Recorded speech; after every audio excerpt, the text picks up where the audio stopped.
Welcome, ladies and gentlemen, to tonight's episode of the ZodWriter Show. I do want to thank everybody for tuning in and listening, and all the people that may or may not join me on the panel. I know there's a lot of other there's some other YouTube streams going on. Some people that I'm good friends with are currently doing some streams right now too. And I don't want to encroach on anybody's streams, but this is Tuesday night, and I normally do the ZodWriter Show at Tuesday nights, 9 p.m. Eastern, 8 Central. I mean, I normally do it at this time, which could explain why I don't always have maximum viewership at this time, because I'm competing with like 10 or 15 other YouTubers that I know. But right off the bat, I want to introduce my co-host, Johnny Alpha. For those that do not know, that have been living under a cave and may not living in a cave or under a cave, I don't know, who may or may not know, Johnny Alpha has been my co-host for the ZodWriter Show for an awfully long time, and he is still the co-host of the ZodWriter Show. So welcome back, Johnny Alpha. Good to see you, brother. Oh, yeah, it's great to be back. And I got to say, man, looking at the chat, I got to say congratulations, dog. 1,000 already? Jesus. Like Showcat said, well done, ZodWriter.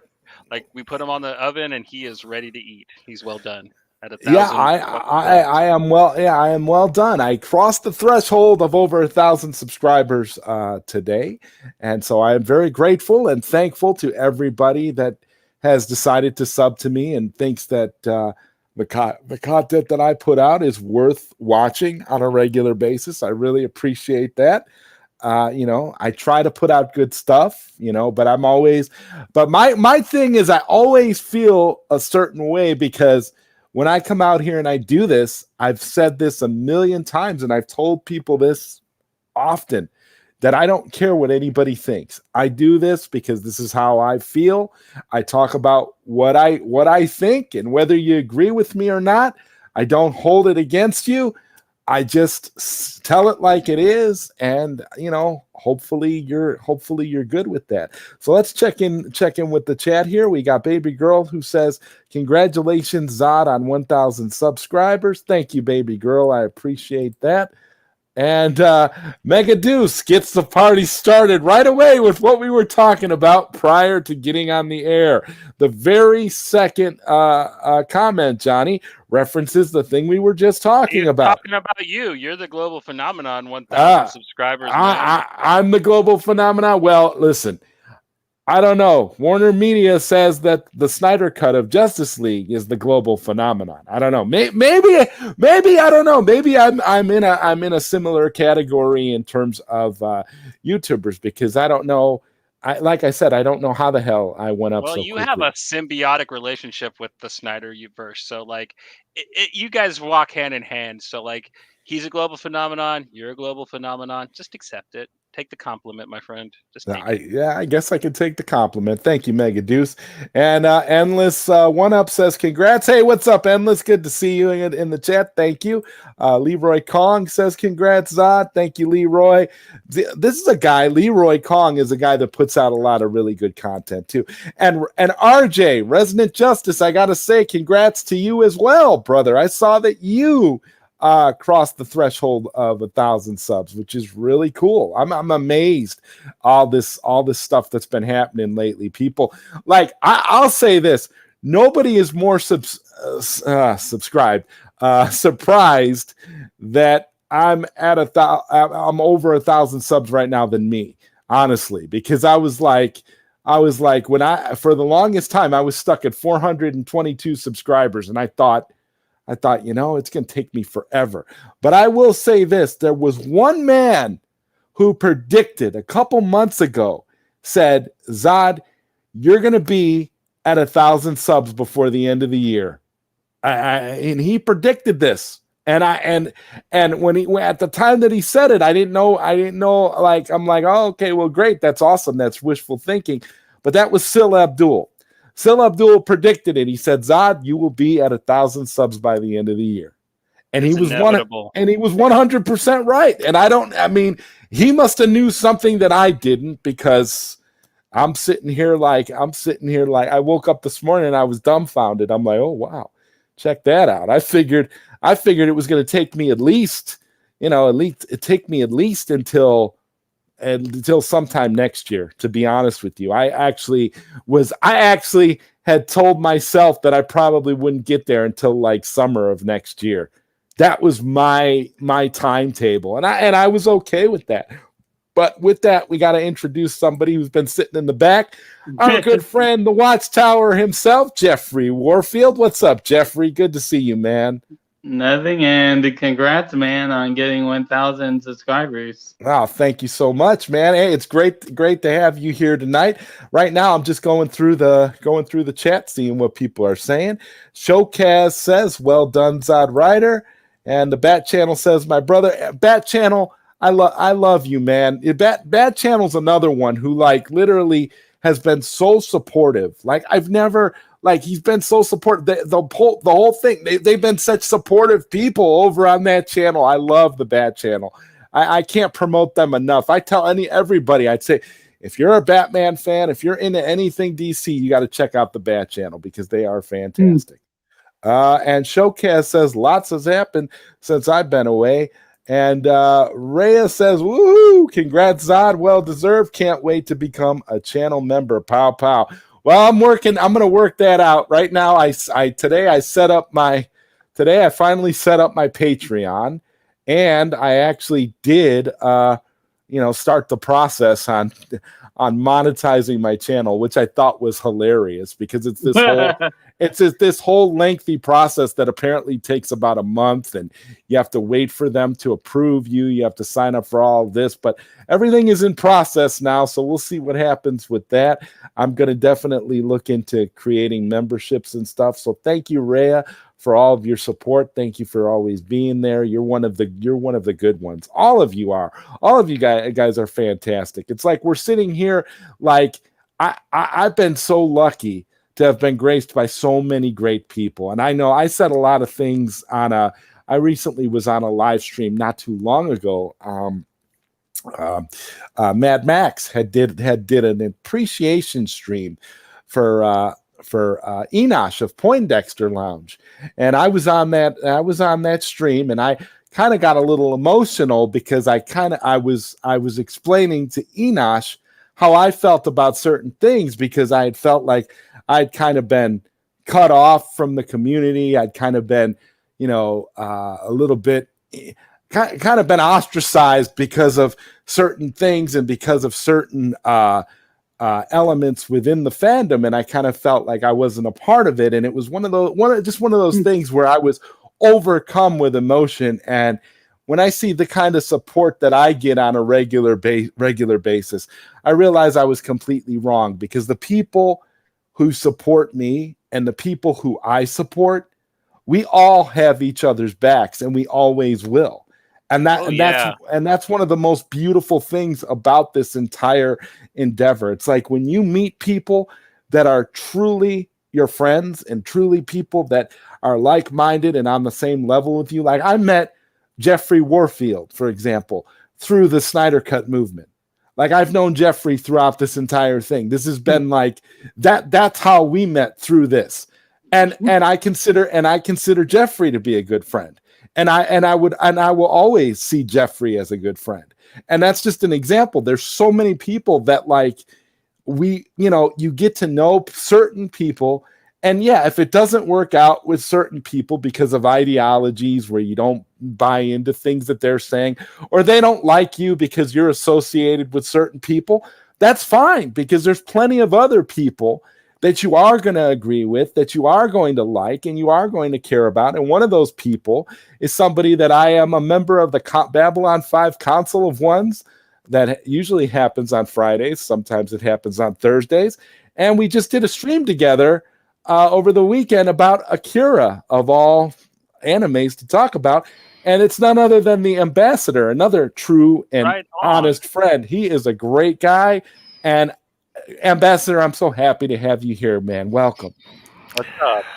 Congratulations. Most well deserved, my fellow council member, and very proud of you. And I will say this just briefly.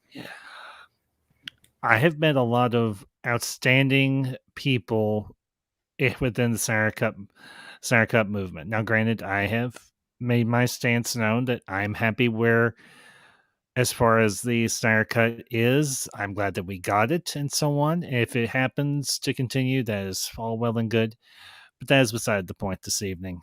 You, ZodWriter, are one of the better ones. Everything that within the movement, I am very proud to call you my friend, and I am very proud to have you a part of the council. And onward and upward from here. And I cannot wait to see what the future holds for you. And to everybody in the chat, if you have not smashed that like button, and I'm sure most of you have, make sure you do so.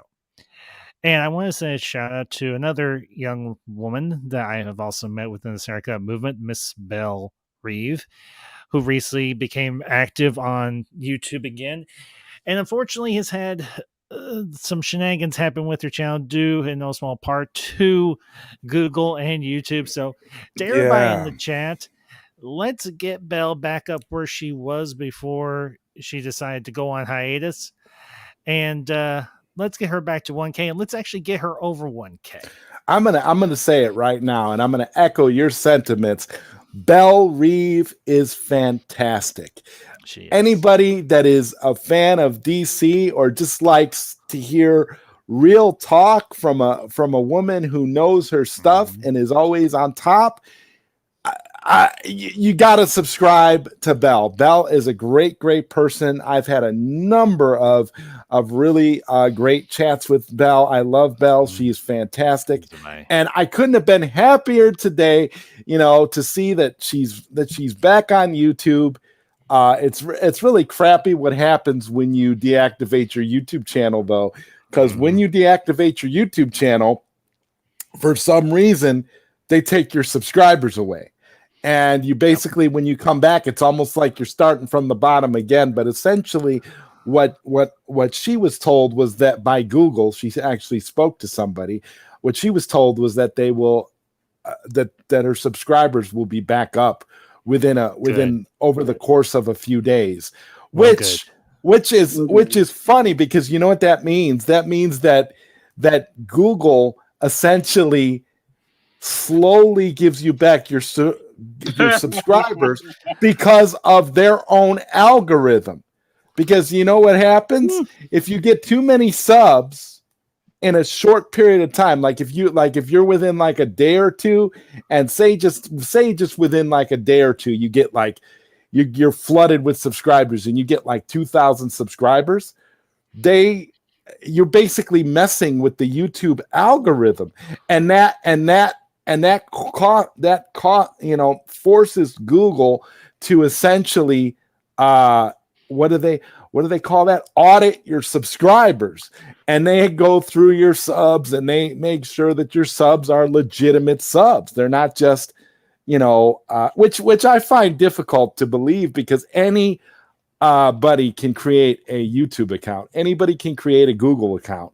So it's hard for me to understand what makes you consider one account legitimate versus another account not being legitimate, when essentially literally anybody on the internet can create a YouTube account or a Google account. And it's actually encouraged by Google on a regular basis. So I don't understand why they do that to people. If you get somebody who essentially is good and gets like 1,000 subs overnight, that's just epic progress. That's just, you struck a chord with the right people and they decided to sub to you.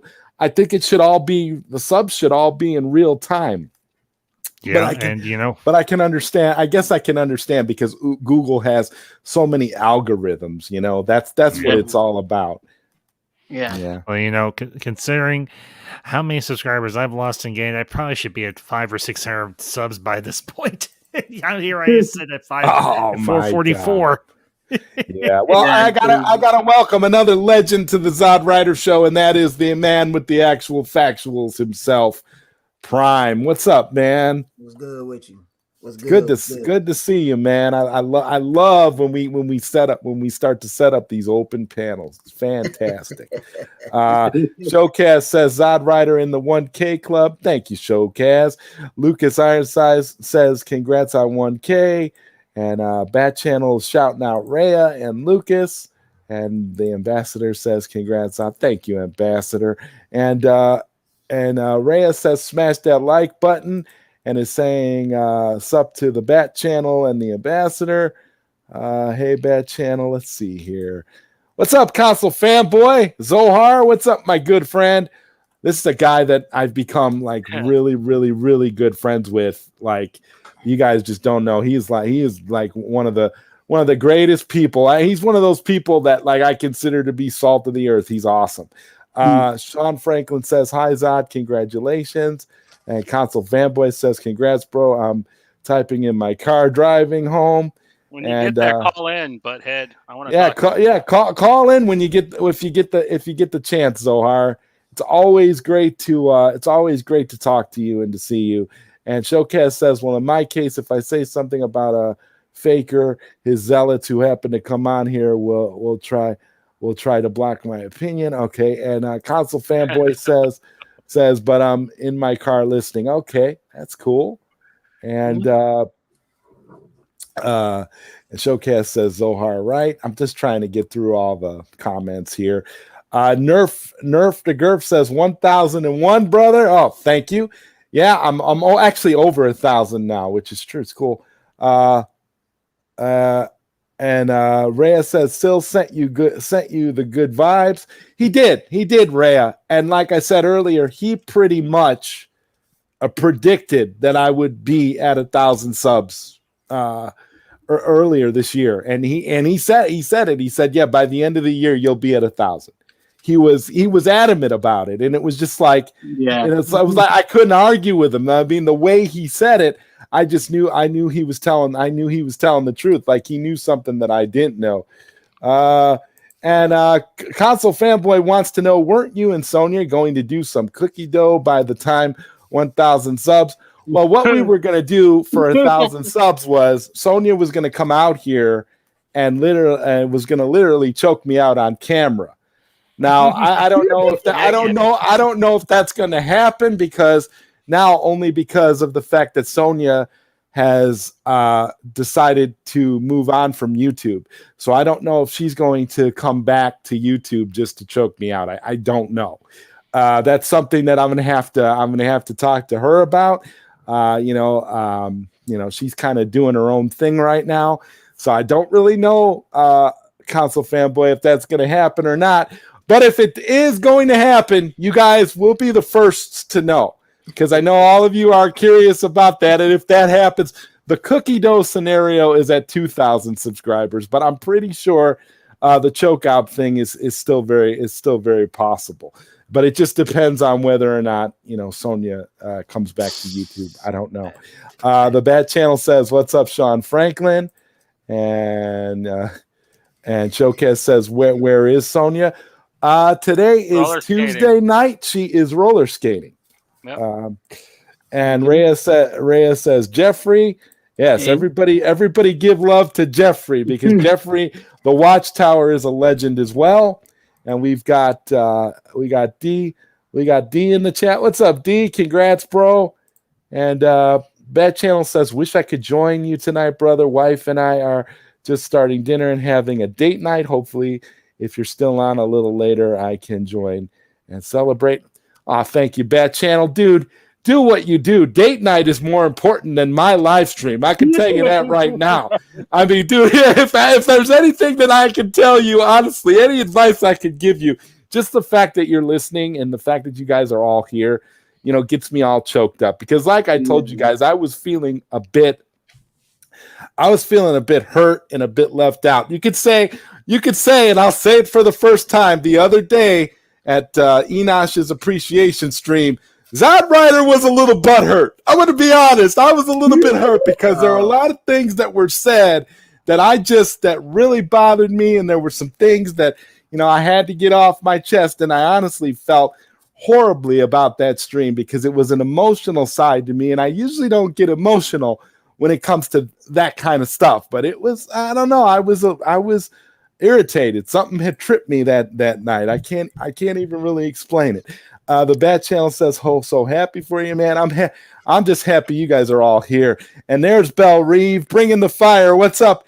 And speaking of Belle Reeve, who has returned, who has, got her YouTube channel back up, Belle Reeve is going to be joining me on an upcoming episode of Late Night Q&A with ZodWriter. We're going to be doing it later this month. I believe that the notification for that episode is already up, so you guys are going to want to make sure that you're there for that one, because that's going to be a lot of fun. That's something that I've been wanting to do. I've been wanting to do a sit-down one-on-one interview with Belle Reeve for a while, so that should be a really fun show. And Showcase says, "Well, you deserve the support, Zod. No need to cry." Hey, no, it wasn't even really about crying. It was just an emotional. You know what it was? It was like one of those emotional things where your emotions just start to get the better of you, and you feel like you could cry, but you're just so upset because you're just so upset. And I remember there were people in the chat that were like, "Why is he yelling?" And then somebody else said, "Well, he's yelling because he's upset, yelling because he's hurt." And it was like, yeah, I was genuinely upset and I was genuinely hurt. And it was hard. It's hard for me to pinpoint it all. But I mean, like I said, when I come here and I see all the support that you guys give to me and how you guys always show up for my streams, and you guys are always supporting no matter what. And I try to be supportive of all of you. And so I don't feel, that way when it comes to my supporters. It's just when, certain people make comments about some of my supporters that just isn't true and that just isn't right. That sets me off, and that puts me in a different frame of mind, because I know my supporters are good people. And just because some of them may have different opinions, doesn't mean that they're bad or that they should be shunned in any way. Yeah. And Snyder Steppenwolf says, "Hey Zod, Ray showing love to Belle Reeve. Everybody showing love to Belle Reeve, and hey Ambassador." There was a lot of great stuff that came out this week.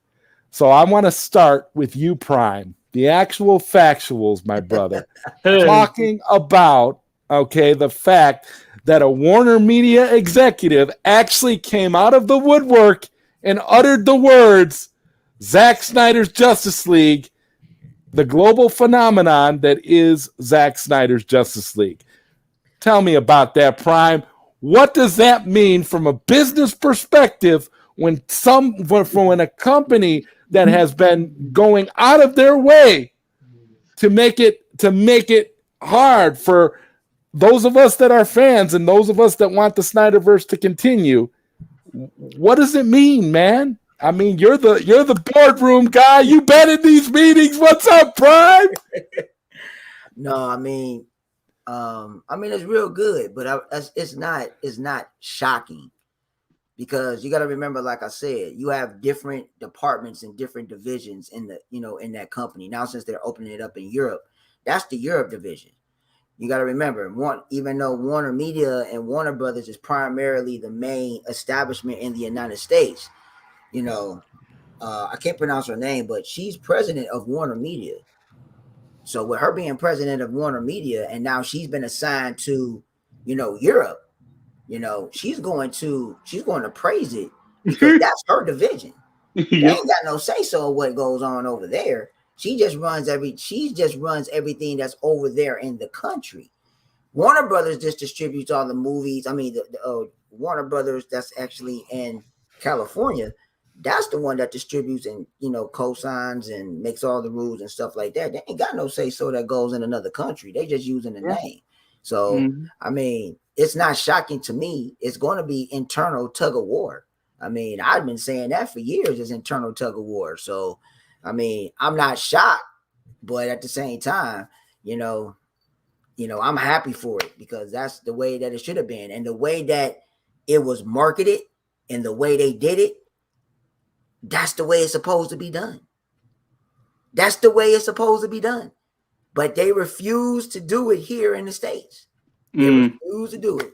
It's so baffling, man. It's crazy, but it's a good thing, like I said. But you know, it's eternal war, man. Internal fighting is it's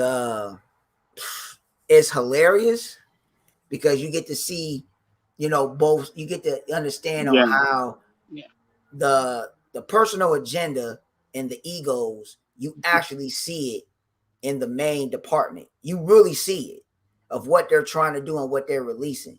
So when they start doing more marketing, especially when they really start doing it for you know, Brazil, and they start doing it for Spain. So when they really start getting into the Latin parts, when they start getting in there, that's just the UK, that's just Europe, that's just there. Wait till they start doing it for the Latin shit, man. So that's all I can say, man. I mean, here's my question, Prime, on that though. Here's the thing, guys.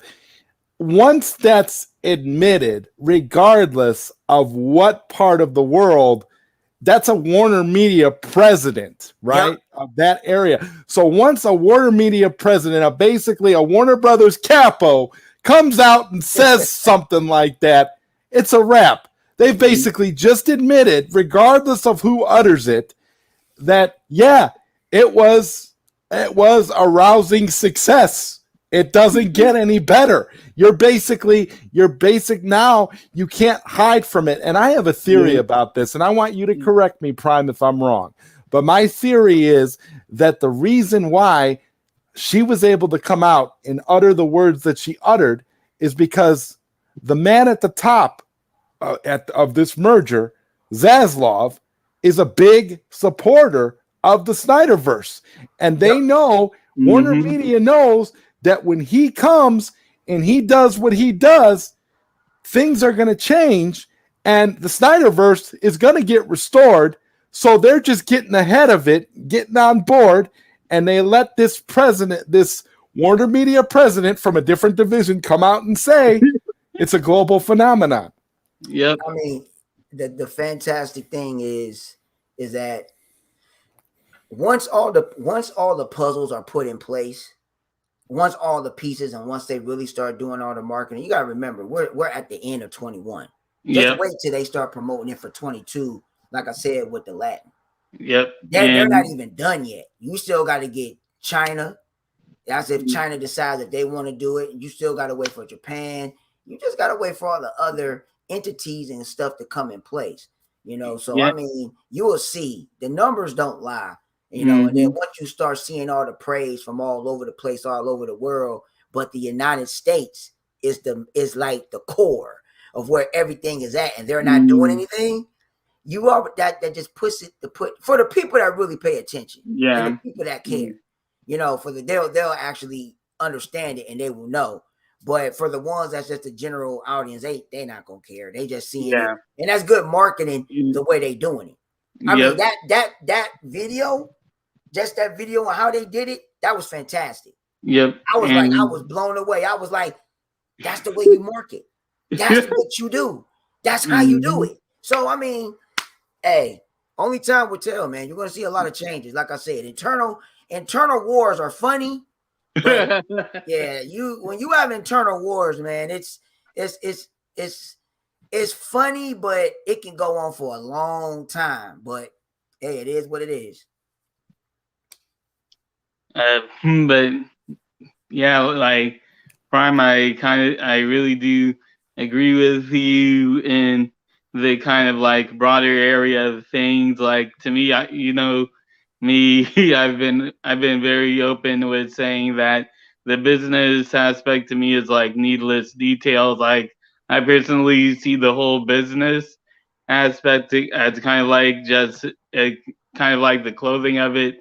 Not like the meats and bones of the decisions. But yeah, like for me, when I saw that video, I was like, okay, something is definitely going on, especially when someone actually told me that the president actually did seem kind of worried when she said it because her face was kind of like glancing over a little bit, like she was thinking about something else. So maybe she's worried about something that might happen behind the scenes. I don't know. That's That's possible too, because that's just once you say something like that, you cannot unsay it. So yeah. I mean, And go ahead, Jeff. yeah. Go ahead, Jeff.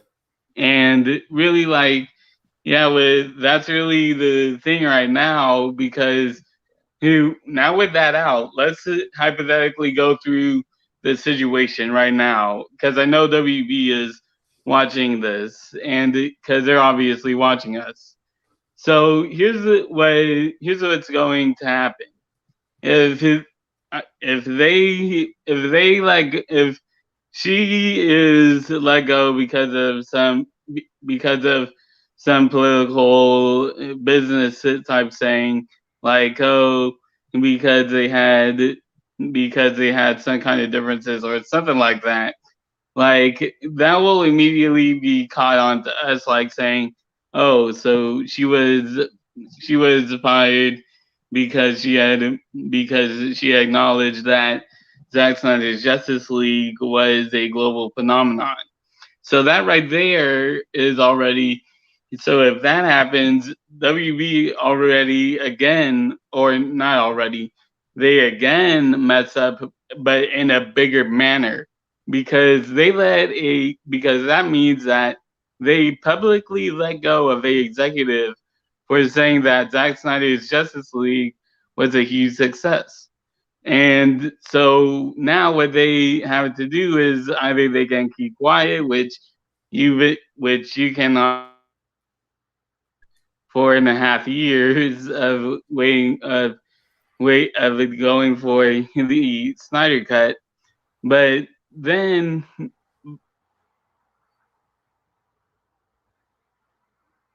which let's be real, like with the executive saying that it's a global phenomenon, who you already know that people are more hyped up for this October 16th event that is going down right now. you keep cutting out. You keep cutting out, Jeffrey. I don't mean to stop you, but you keep cutting out. I don't know if it's your internet. Could you like come out and come back? Okay. Check your Wi-Fi. And while we wait for Jeffrey to come back, because Jeffrey was making an amazing point, the Batman says, just saw Venom, let there be carnage. Spoilers for everybody. Henry Cavill's Superman appears in the mid-credit scene and sets up a DC versus Marvel movie. Batman, I love this comment. In fact, I love it so much.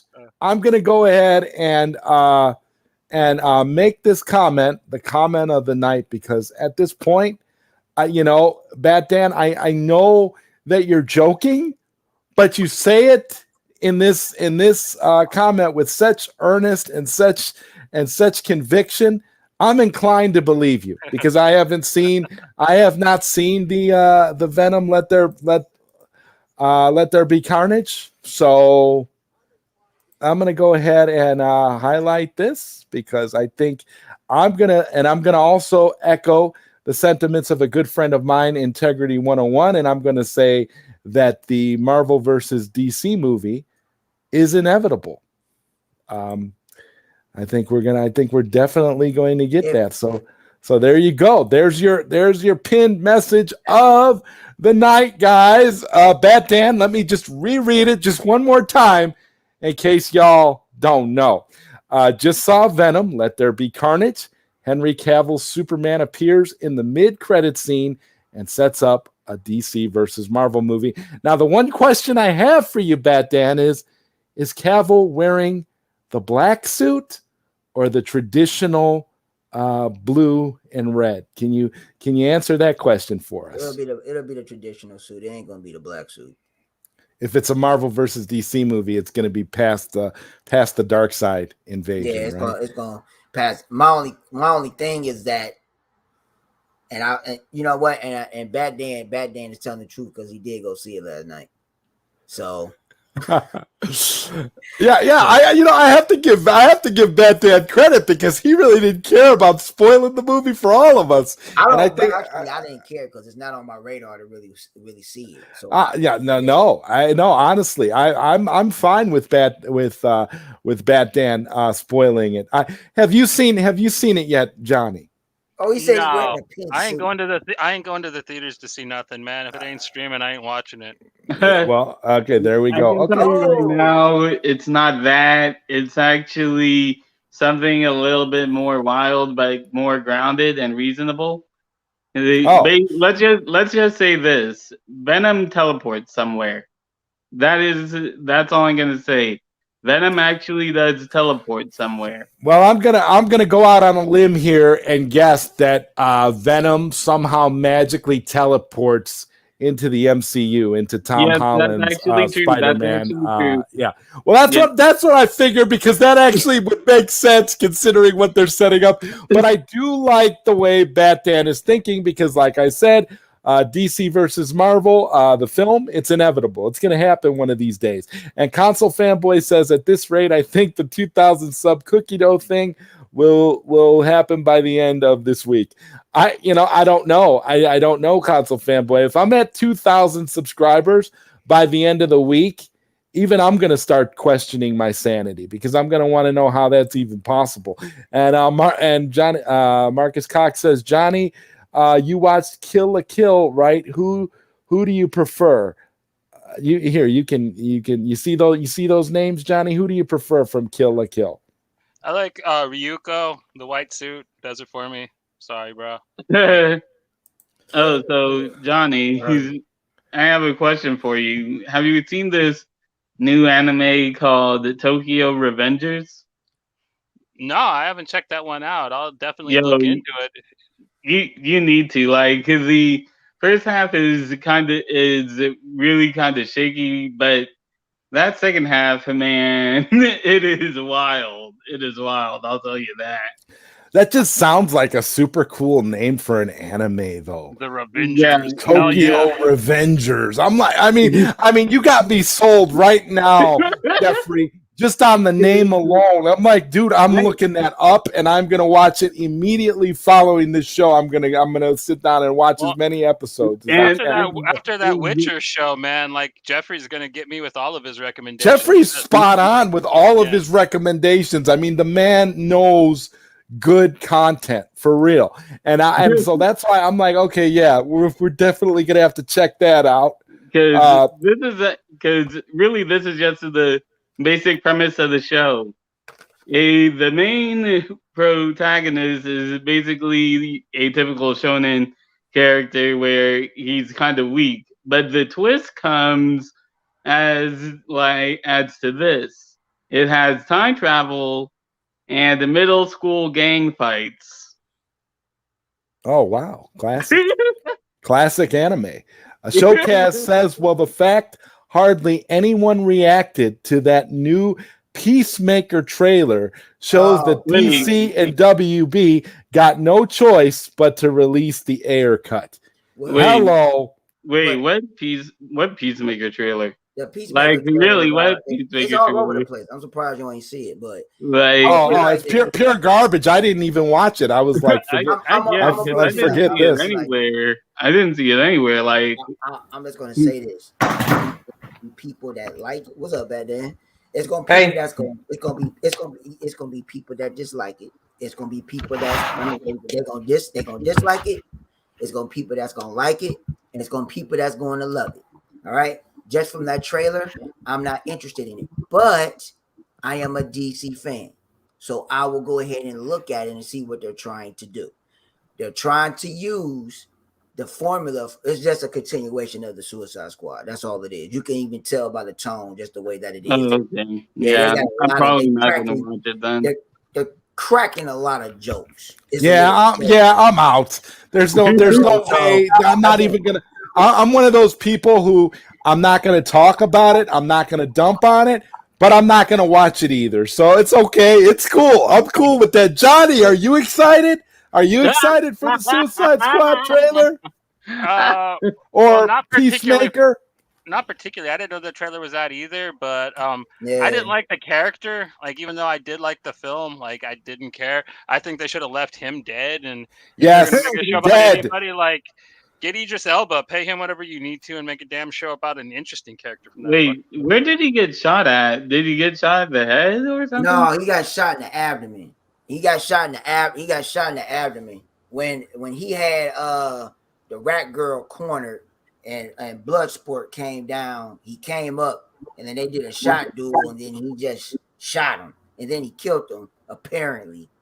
You know, and the way that he shot him, he should have died. To be honest, the way he shot him, he should have died. Because I was like, yeah, he should have died. Yeah, he should have died. But you know, hey, they had to make it dramatic. Hey, it is what it is. You know what I mean? I watched the Suicide Squad movie 3 times. All right, I don't dislike it, but the simple fact is that it's I like it because of the source material. You know, certain things that's in there and things that they put. I'm a source material guy. I understand the story and what it's about, but you know, I don't have no gripes with it. Is it better than the first Suicide? Oh hell no. So I would say put it like this. It is more since somebody talked about the haircut, and we should talk about that, but you know, everything is subjective. I mean, everybody like what they like, man. I'm a DC person, so if I like it, you know, if I like it, it has to be certain elements and parts. I'm not like the real cheesy guy. I don't like real cheesy shit. I don't. You know what I mean? But if you got something, the story is interesting and it goes somewhere, yeah, I'll pick apart the cheesy stuff. But I'm talking about completely cheesy. I'm talking about to the point where it's just not serious at all, and it's trying to be serious, but it ain't serious. I don't like stuff like that. You know, that's for, you know, everybody got their taste. That's why things are. Amen. And speaking of someone who has their taste, Integrity 101 says there will be 2 Batman on film, Affleck plus whomever Reeves decides to cast. This was a quote from Integrity 101 in August of 2018. He says, "Common sense beats scoops." And I gotta give it to Integrity 101 because he has been saying stuff like this for years. And I'm telling you, it's like, you know, listen, he had confidence. He knows this is gonna happen. He's been saying this forever. But more importantly, we need to talk to Bat Dan, who saw the Venom movie and got to get the first glimpse of Henry Cavill back on screen in the Superman suit.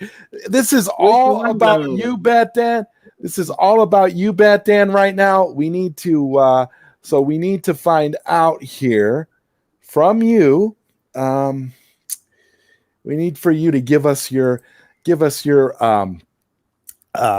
take on this. First off, Bat Dan, I need to know, was Henry Cavill wearing the black suit or was he wearing the traditional blue and red? Neither. He was wearing a pink suit.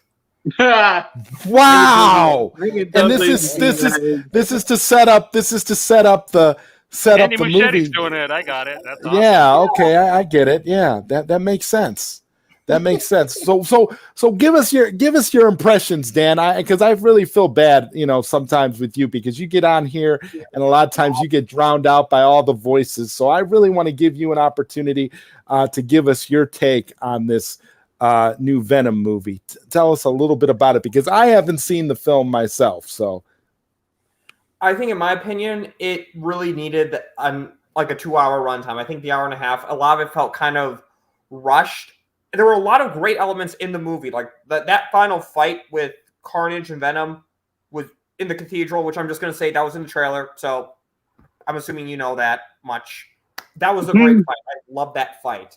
But it's like how Carnage was created was kind of a very rushed explanation. And it's one of those things that makes it feel like it's too easy for that to happen, if that makes sense. So what did you think about Woody Harrelson playing as I keep forgetting the human name. Oh, Cletus. Yeah. How was he as Cletus Cassidy? Because I hear that Andy Serkis had him as some kind of cult leader. So how was he? He was good. I liked him. I think he did a very good job of playing, the crazy Cletus Cass, who I can't even say that last name. How he was supposed to. Like he did a very, very good job. Actually, I have a comic book with Carnage in it. Let me go to my comic book rack, and you're gonna love this, ZodWriter. You're gonna love this comic that I have. Awesome. Carnage. Okay, cool. Okay, hold up. Ooh. Right? Spider-Man, Batman. Yep. Joker and Carnage team up. Well, that's setting up the DC versus Marvel movie you were talking about, right? Yep, exactly. You see the Axis. You know who the Axis is, right? Right. Yes. The guy for those of you who don't know, he's the one character who DC and Marvel both own equally. Who is that? The Axis in DC versus Marvel. Oh, yeah. That's how you say it, right? The Axis. But the Access. Okay. Access. You sure you ain't talking about the Presence? No, the Presence is God. I mean, I know. Like, yeah. But okay. So what was the best thing about this movie, Bat Dan? I mean, I really want to know, because I, like Johnny, I'm gonna be waiting for the movie to be released on home video platforms before I see it. So I just want to know, like, what's the best thing that you know, as knowing me the way that you do, and knowing us on the panel, knowing everybody in the chat here, what's the best thing about this film, in your opinion? Woody Harrelson as Cletus in Carnage, hands down, my favorite part of the movie. Okay, I think that Maybe not, like the way he was portrayed. You might not like all the writing with him, but the actor himself, phenomenal choice. I mean, it's Woody Harrelson. I wouldn't expect anything less. right. Woody Harrelson. So that's awesome. And Star Wars Theology says, congratulations on 1,000 subs. Best of luck. Thank you so much. I appreciate you coming in the chat to congratulate me. That's awesome. Thank you. And Bat Dan, was Andrew Garfield or Tobey Maguire present in this Venom film? No. And in all seriousness, no. Okay. Well, thank you, Bat Dan. I appreciate that. Can you just give your overall star rating, basically out of what would you give this movie out of 10? I'm gonna check it out though. I would say maybe a 6. I give it a 6 out of 10. minus. 6 out of 10. Oh. 6 out of 10, I'd say. It's like, I'm not like gonna go riding home raving about the movie. And again, and this is more of the serious point, is that post-credit scene is actually really good. I mean, I know some people may not believe me that's Henry Cavill, and but no, I believe you 100%, and I feel like setting up the Marvel versus DC movie, because, as Integrity likes to say, in my view, that movie is inevitable. So however they choose to set it up, Bat Dan, is good enough. That's it's probably gonna come out at year 4000. Probably gonna be the release date for it. But really, from what I hear, it's where the mid-credit scene is where Venom calls Tom Holland's Spider-Man tasty. So I don't know about that. Did that happen? I don't like giving your face is telling a different story, dude. Your face is telling a different story. Like, yeah. I can't. Not quite yes, not quite no. I'll put it like that. Okay. Well, thank you, Bat Dan, for your review of Venom. I literally, I'm looking forward to seeing the movie. I don't, and from what you said, I will probably end up liking the movie at least a little bit. I mean, I don't know. Alan Moore's got a movie out that was just released. That was released in film festivals. It's coming on video. I think it's called The Show. Something that he actually wrote, and I don't know. That looks interesting too, but I don't know if it's going to be better than his Cinema Purgatorio comics he did at Avatar. It should be awesome, man. Because it looks like it's going to be great. It honestly looks like it's going to be fantastic. And the fact that Alan Moore was involved with the production of a film is pretty remarkable in this day and age, if you ask me. So, Katsuka92 says 1,000 cookie dough stream. No, the cookie dough stream, Katsuka, is supposed to happen with 2,000 subscribers. But here's the thing: I don't know. We'll have to wait and see, because that's a lot of that's going to depend on where Sonya is at the time. So we'll have to see. Because I don't know. I don't want to speak for Sonya during all of this. She's kind of doing her own thing, and I know she's roller skating right now. So, and Katsuka says woohoo, and Double MJ says Peacemaker. I don't know. Like I said, I'm not really thrilled for that show, so I won't be watching it. Master Swag says, yo, Zod, congrats. Thank you, Master Swag. Good to see you, man. Master Swag does a lot of pretty cool shows too. He does a lot of like interviews and stuff. Pretty awesome stuff. All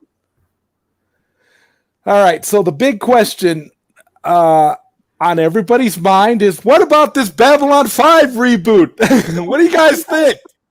What Babylon 5 reboot? Apparently Babylon 5 is getting rebooted, and I wanted to briefly bring it up.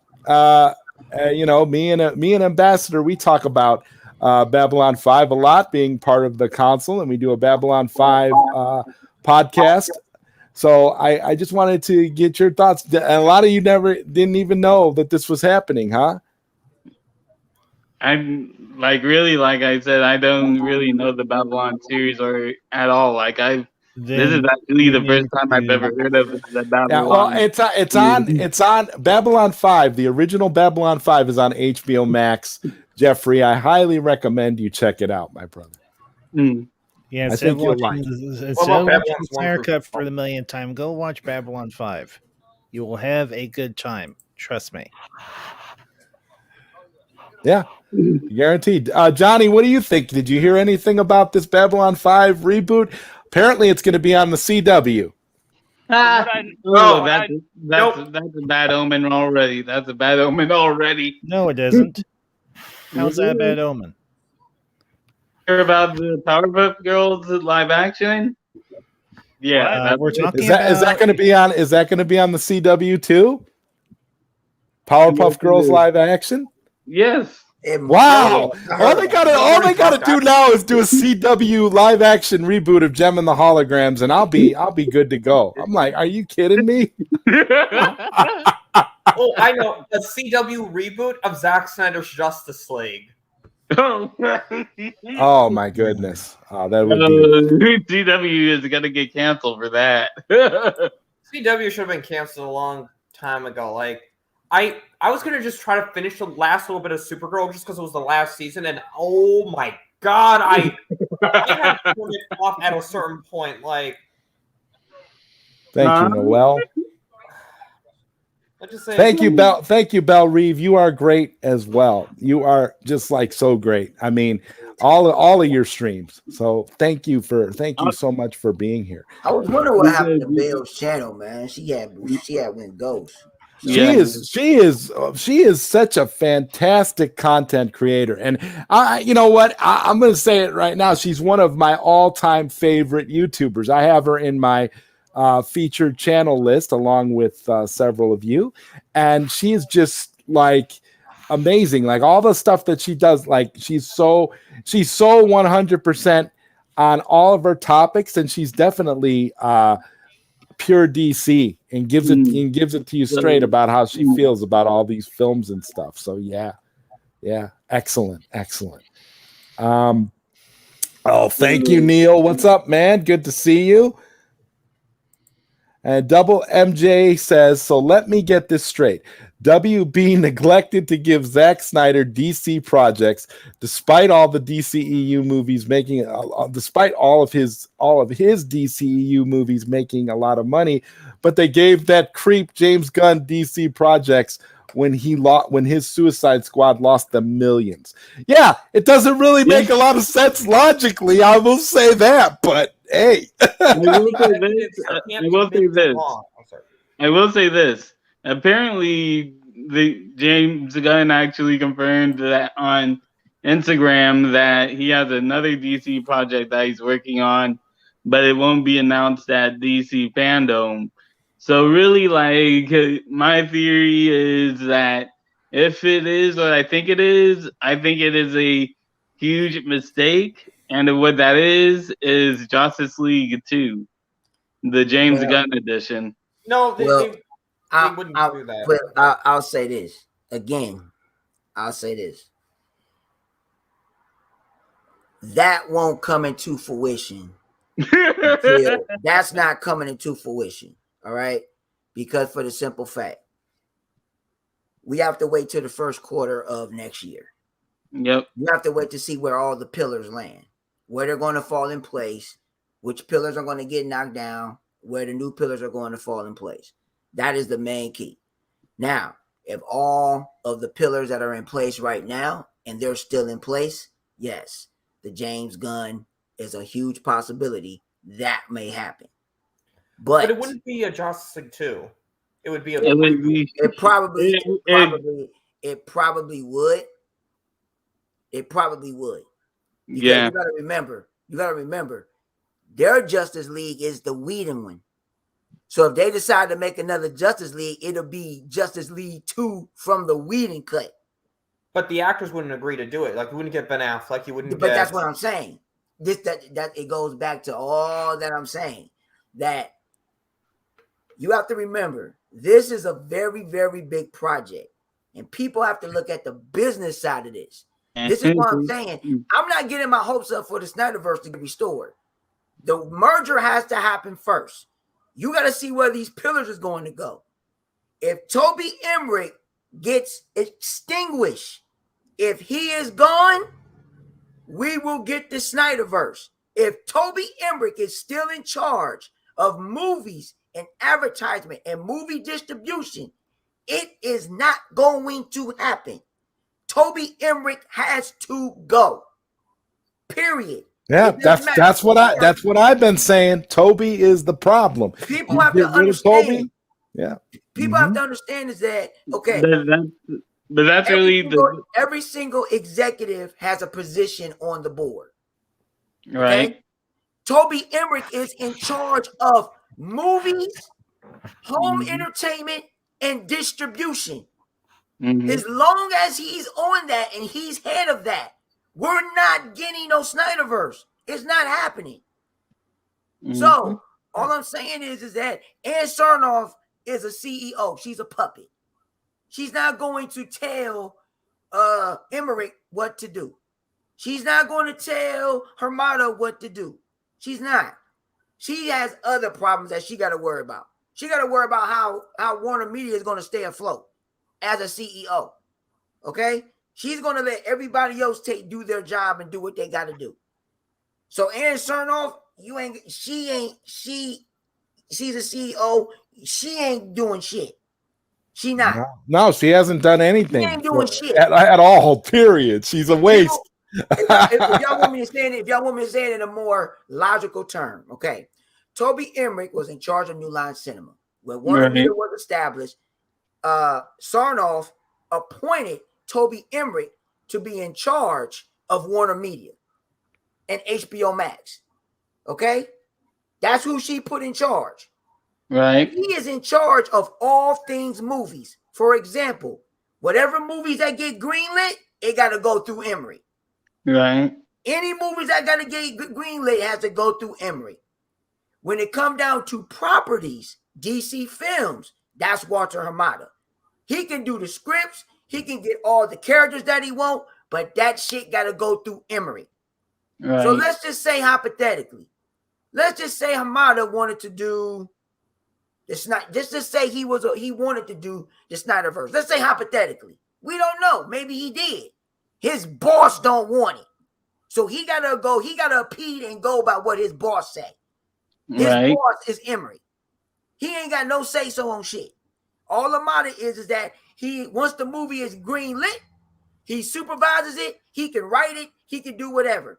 But pertaining to movies or anything, it got to go through Emmerich and he got to green light it. And as long as he's on the board, ain't nothing happening. The only reason, that's another thing for another day. But y'all understand. The only reason why we getting all this stuff is because of pushing HBO Max. This is why HBO Max, which will be soon Warner Max, hopefully that they change the name for next year. Yep. If they change it to next year, that's good because they're already branching out. But the only reason why Zack Snyder's Justice League was okay because of HBO Max. That was to push the product. They needed something big to push the product. It's the same thing with the haircut. Now, if HBO Max wasn't in existence, we won't have this. It will never happen. They're doing it for subscribers for this new platform. So whatever that they saying, everybody is thinking that, for the Justice League, the fans and everything, we push that. Yes. But all in all, if it wasn't for HBO Max being in existence, it still wouldn't have happened. Even with all the stuff that we was doing. I mean, let's be technical. They was not going to put that shit out. They was not. So they got to get subscribers for this platform. So they're going to get anything that they can use to draw in people. They got to get anything they can to draw in people. And to bite their tongue and let go of their ego, they got to do what they got to do. It's all because HBO Max exists. Period. And also too, like, you gotta also think about it like this, because there was this article that came out that Netflix, there was rumblings about Netflix trying to buy the Snyder Cut from Warner Brothers, and they wouldn't budge. Yeah, so that's absolutely true.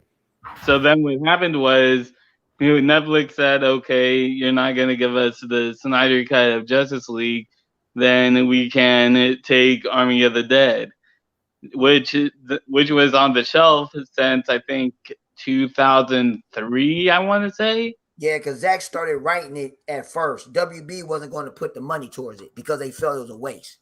That's the reason why. That's just them. Yeah. Warner Brothers actually said that. Zack said in the article that they felt it was a waste of money. That's why. Well, we see how that turned out. Warner Brothers has just been right about everything, haven't they? Oh my God, if Warner Brothers was like a studio of compulsive gamblers, think of how broke they would be by now. Everything that they think is good, everything that they bet on, ends up being wrong. Basically, the only thing to pay off for them this year has been the Snyder Cut. And what have they been doing? They've been actively railing against it instead of embracing it and enjoying the success of it.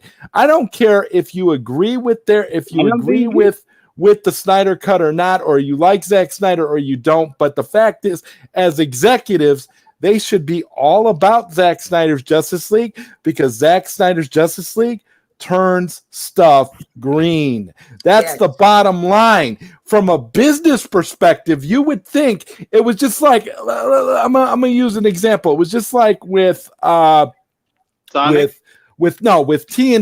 and World Championship Wrestling, WCW, back in the day. When the AOL Time Warner merger took over, they didn't like wrestling. They didn't want nothing to do with it. They didn't think it was a good idea. But here's the thing. They put up with it. They tolerated it. Why? Because it continued to make them lots of money. When something makes you lots of money, you don't turn your back on it, and you don't just sit there and throw it away because you don't personally like the kinds of product that they make. If it's making you money from a business standpoint, you keep doing it. If there's a following and a calling for it, you keep doing it. That's economics 101. Yes, it Because is. economics is not about your personal likes or dislikes. That's what I don't understand about Toby Emmerich and these ego-driven executives. It's not about whether you got a personal beef with Zack Snyder because maybe he did or didn't sleep with your daughter or wife. I don't know. But the fact of the matter is, Zack Snyder is a proven commodity. People gravitate towards his films, even his haters. So there you go. I'm going to say this before I lose my thought. Okay, go ahead, Prime. I'm going to tell people on how bad they are. Now, I did some research and I found this out. Do y'all know which movie is the longest movie that was in theaters? I thought it was Empire Strikes Back. Nope. Titanic. Nope. You close. Avatar. Nope. Let's say. Get one more guess. Oh, The Seven Samurai. Nope. Oh, okay. I thought that was it. The movie that was in a theater and it was distributed and made by Warner Brothers is Malcolm X. It was 3 hours and a half long. Yeah. Oh, wow. Yes. That's the movie with Spike Lee, Denzel Washington, and everything. Oh, I didn't know you were talking about runtime. I thought you were talking about the longest movie to have a theatrical run to stay That's what in I'm saying. theaters. It's Malcolm X. Oh, okay. Yeah, runtime. That's what I mean, runtime. So, with that being said, and Malcolm X was profitable with that long time. So, you could have put Justice League at 3 hours and a half in a theater. It could have been done. Yeah, and that's really the thing too. Like Zack Snyder's Justice League was originally 214 minutes. That's about 3.5 hours long. Yeah. That was the compromise cut, though. That wasn't the Zack's true cut. That was like the studio funny. I feel like we would have eventually got the version that we got anyway. Even if they put out like a cut that was 214 minutes for theaters, we would have eventually got Zack's true vision, because that's what happens with all of Zack's films. So I mean, we got the directing, like we got the theatrical cut of Watchmen, which was 2 hours and 40 minutes. Then and we also got the ultimate cut. We also got the ultimate cut of Watchmen. Yeah, exactly. Longer. Exactly. with Black Freighter edited back in, so you literally have the entire comic book run all put to film. It was incredible. Yes, it was. And Kupi Malik here says Toby Emmerich will go eventually next year. The Hamada Burgers will also move shop. Thank you, Kupi Malik, for that. You don't think the Hamada Burgers will be moved? They won't be moved. I'll tell you why. Because Hamada has already locked up 5 movies. So with him locking up 5 movies, he can't go nowhere. You got to remember, Hamada is going to be stayed put. It all depends. And he already got one in the bag. So his job is going to be secure. Because either way it go, they both not going to fly. You got to remember, next year you got Flash and you got the Batman. Both of them ain't going to fly. One going to be... And what if they do? What if they do? Like, this is the thing with me. Like, I understand what you're saying. The Flash and Batman are basically right now WB's golden cow, so to speak. Like, they're the golden cow right now. But the thing is, people thought that the movie, but that's the thing, really. Like, people right now, like as of right now, there is no now where was I going with this? Oh yeah. So with this, like with you gotta put you can put the business aspect all ever you want about the legacy of the Batman and stuff into this. To me, right now, that is kind of irrelevant. Because right now you gotta remember we're living in a pandemic. We don't know what what the box office is going to be, especially for DC. Like it could, like let's just say hypothetically that it does do good. If it does do good, it'll do good. Because right now you gotta remember this from like I've been talking to a lot of people. Matt Reeves, the Batman movie is cheaply made. So about like you saying that it's not going to flop, you're probably right. But let's say hypothetically, if they do somehow in some stupid way have another year of the HBO Max and theaters run. Let's hypothetically say that. If that happens, then the Batman and the Flash, they're done. Right. I mean, and the hypotheticals is there. Yes, you can say that. But what is concrete? They're not reading. They're not doing 21 over again. They're not putting their IPs back on HBO Max no more because this year. Because think about it,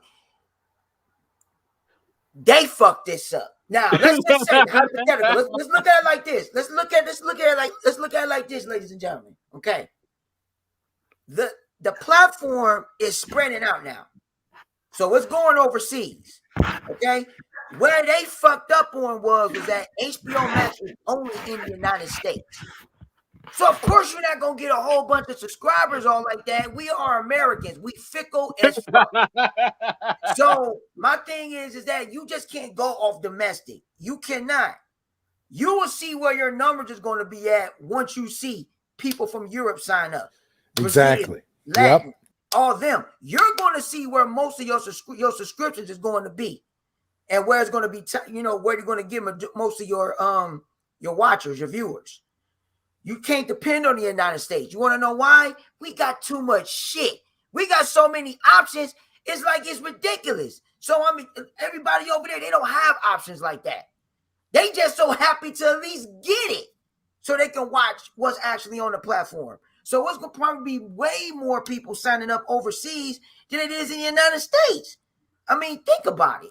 Now, let's just say hypothetically next year, they put some of their IPs back on HBO Max, which I think is a bad idea because but let's just say hypothetically, and it does well because they get the subscriptions and the signups that they're looking for, then great. That's great. But the problem is that how you gonna sustain the people that stay subscribed? That's a good point. That is a great point. How you going to sustain them? Because like you say, with the fickleness of the way people are, you get to the point where it's like they watch what they want to watch and then they unsubscribe. So it's not like you from month to month it's a crapshoot whether you're going to keep these people or not. It's really crazy. Now the thing that they are doing to boost the United States sales is that 6-month deal that they do. Yeah. So with that 6-month deal, that's great. So I mean, that's really good. People, look, regardless if y'all don't like Warner Brothers or whatever like that, HBO Max got great content on it. They have South Park. You say what? They have South Park. That was alone. That's enough to get me to subscribe for a whole year. I love South Park. They got wow. Really, I think South Park is kind of boring, but okay. Definitely. Like to me, it's not my type of comedy. Like everybody got their niche. See, everybody has their niche. That's true. Everybody's got their niche. So I love South Park, but the fact is that there's other things on HBO Max that get me. Like the DC there's something on HBO Max for everybody. There really is. So with them expanding, that's the good thing. So, but let's I'm gonna make my last point, and I know you want to get to the next thing. So, so with that, you have to look at what they're looking for with the content. Okay, what they're trying to, are they going to expand that sale overseas? They still have to do international properties as well because you got to attract, your audience. You got to attract them. And they have so much stuff. I mean, if you got HBO Max right now, Just go through the menu, surf through it, go through everything, look at it. See, people what they do, which a lot of people don't know. I'm not trying to say y'all, but majority from people that I know, I would take my sister, the people that I know that have it. I'm like, y'all just looking at the first page. They don't go on the side of the hub to look at the other categories. They don't even do that. People, what they're gonna do, they're gonna look at the first page. If they don't see that on the first page, they're gonna turn it off. So the way your menu is set up, it's not like Netflix on the way they got their menu. Because they got so many categories that you just keep on going down. HBO Max don't do that. People don't know you gotta go to the left of the screen and open the stuff up, and it's gonna give you a category, and then you gotta look at all the stuff. HBO Max got a lot of shit. So you really gotta look at it when you look at it. There's a lot of shit on there. So so it is what it is. Go ahead, Zach. Yeah, it is. It is, and it's a great platform. I agree with you. Daniel Martin says, "Where's Sweet Sonia G? Did I miss the choke out? Congrats on 1K subs, Zod Papa." No, you didn't miss the choke out. Sweet Sonia G is roller skating tonight. It's Tuesday night. That's what she does. And if the chokeout thing happens, you guys will be the first to know. The title of the live stream will be live chokeout, so you guys will get that if it does happen. I don't know, because as of right now, Sonia is taking a hiatus from YouTube and some other social media platforms too. So I'm not sure, but as soon as it happens, you guys will be the first to know. So no, Daniel, you didn't miss that. And Johnny, this one's for you. This is Marcus Cruz here. He wants to know, Johnny, really Ryoku over Satsuki? Satsuki is unmatched with her attitude, personality, thickness, her look, her charisma. She is honestly the perfect girl. Wish she was real, to be honest. How do you respond to that, Johnny?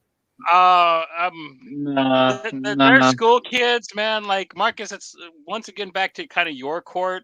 Like, I'm 40. Like, I do like think about the waifu thing every now and then watching anime. Who doesn't? But I was just kind of joking around with my pick. I actually like the weird friend. I forget her name. Like, she's actually my favorite girl character on Kill la Kill. If I was probably going to hook up with any of them, I'd pick her because her family's crazy and she always has good food. So that's how I'd roll.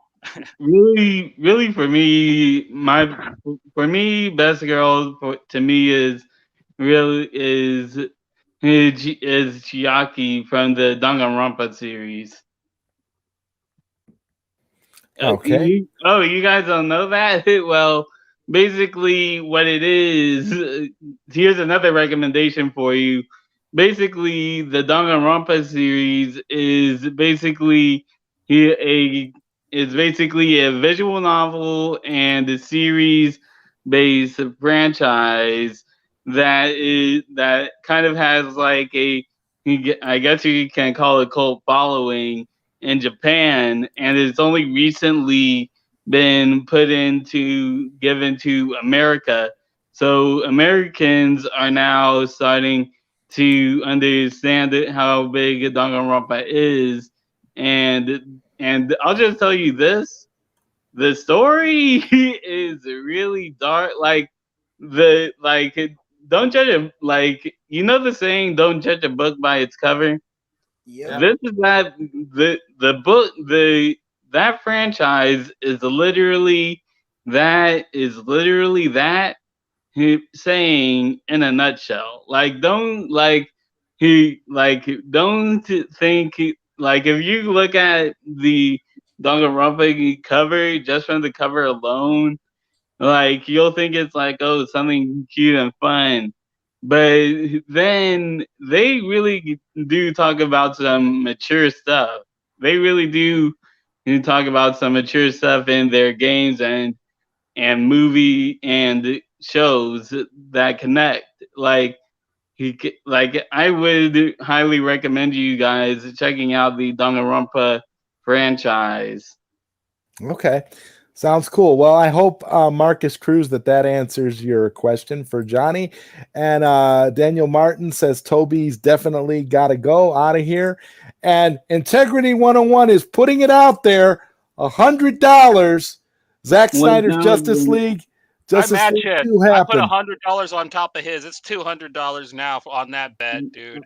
No, Yeah, yeah. I'm putting in 1 million. I'm putting in 1 million. You I'm have to rolling actually with have that integrity. money before you can bet it. You can't bet money you don't have. That's I right. have $100 bet, Dan. Like, what do you? No, I'm talking about Jeffrey with the million. Oh, okay. Yeah, but that's the thing. I do have it. It's made up money. I'll bet Made the up Peace money.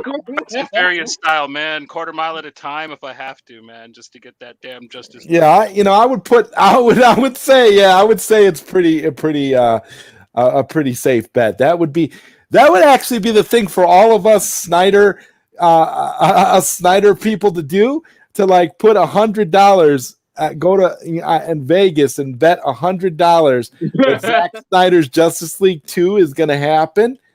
Yeah, think of how much money we would make. We'd come away like, okay, we're set for life. We'll buy a little island. Yeah, we could go. Yeah, we could go check out the Black Casino. Our own country, man. Snyder Stan. Hell yeah, dude. Snyder Stan.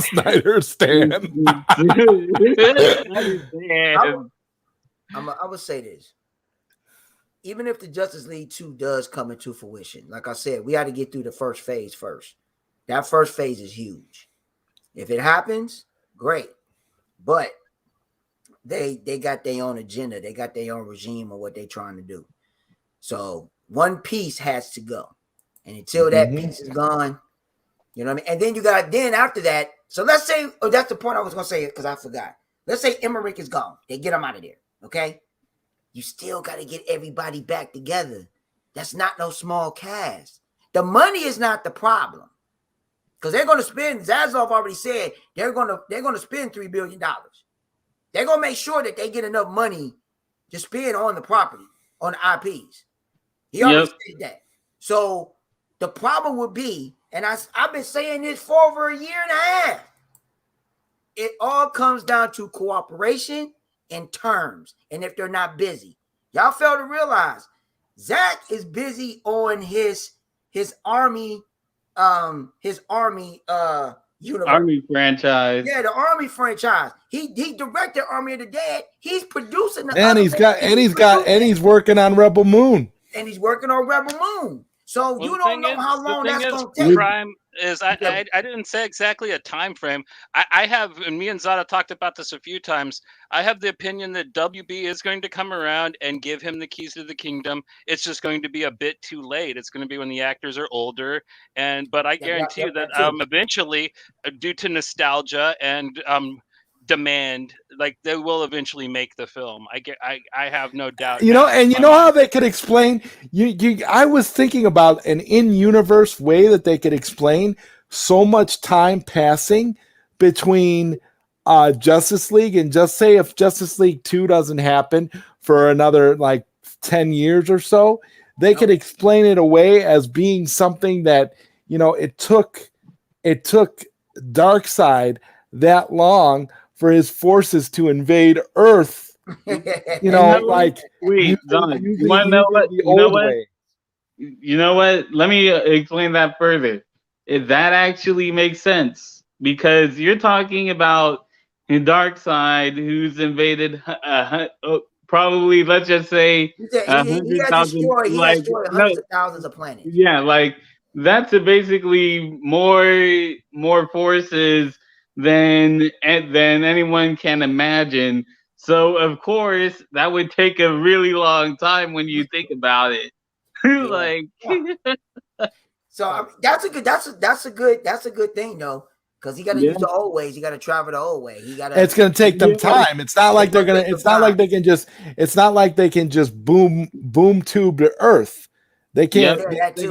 There's things they got to do. Yeah. So you can explain that away. So let's just say hypothetically that the rumors are true, that this Flash movie is essentially a follow-up to that. Andy Muschietti saw Zack Snyder's Justice League, and this Flash movie is essentially can be considered like another Justice League movie. So let's say that that's the case, and you have all this stuff that happens, and you have all these other movies. The time explanation really does work if you think about it in terms of how long it would take Darkseid to get to Earth. So really, as long as Ben Affleck isn't 76 years old in a wheelchair when they do the movie, as long as Gal Gadot isn't 110, I think they can. I think they'll be able to do the movie if they get it done. If they get them done, Zack Snyder's Justice League 2 and 3 within the next 10 years or so. I would say this too. Even with that, I don't think none of the actors are going to turn the deal down. If Zack is in full control, Zack is there, believe me, they're going to try their best to they're going to do negotiations. They're going to figure out a way to do terms. They're going to figure out a way. Yeah. That's what I solely believe.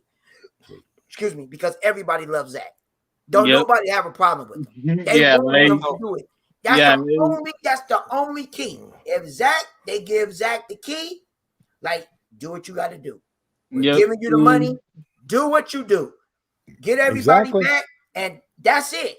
But again, you got to remember, everybody that's doing something. Henry Cavill is being successful on The Witcher. I don't know how long. That's doing a good thing. Ben Affleck is about to do. He's doing he's doing producing and about to direct another movie. Gal Gadot, she's doing a movie on Netflix and got another movie that she's doing. Yep. You got and really doing Aquaman 2, and he's doing other stuff. So I'm like, everybody is doing something, and that's why I said it's time and trying to get it all together. But if it all syncs up and they can do it, it's possible. But right time. Wait a minute, but Prime, like, really, I do kind of agree with you on that aspect. But really, how I see it is, I think the latest that we can, that this isn't a prediction. This is a promise. Looking at how things are right now, I think the boldest prediction right now and the promise is that we're going to get Justice League 2 in 2023. That's my prediction. That's your prediction? That's a pretty bold prediction. That's a very bold. I believe it's going to be closer to 2025, 2026, maybe. Justice League 2. If they had everything going right now, it would be coming out at that point. I mean, like, it takes a long time to get these movies running, and they don't have anything in production. They got to start contract. They got to recontract everybody. Okay, you're not like, what I mean by that is by like the announcement. Let me specify that a bit. The announcement is what I mean, not the actual movie. Okay, yeah. Yeah, I'm just talking about the announcement. I could see them announcing it in 2024. I could see them saying in 2024 because it's going to take them till 2026 to get it all done. So yeah, I could see that. But like Integrity says, explain to me how Zaslav looks at Toby and says, "Okay, Toby, you blunder everything you touch. Tell me why I shouldn't restore the gold mine that is the Snyderverse. What alternative do you have?" Mortal Kombat. Yeah, right. Yeah. Use your uppercut, Daddy. All right. Yeah, we can go there. Come on, that Peacemaker series is gonna be awesome. Hey, I watched that Mortal Kombat movie again, man. I'm like, they chopped that shit up. Yeah, they chopped that shit up, man. Yeah, you can tell that there was a lot more Scorpion stuff too. You could really tell that there was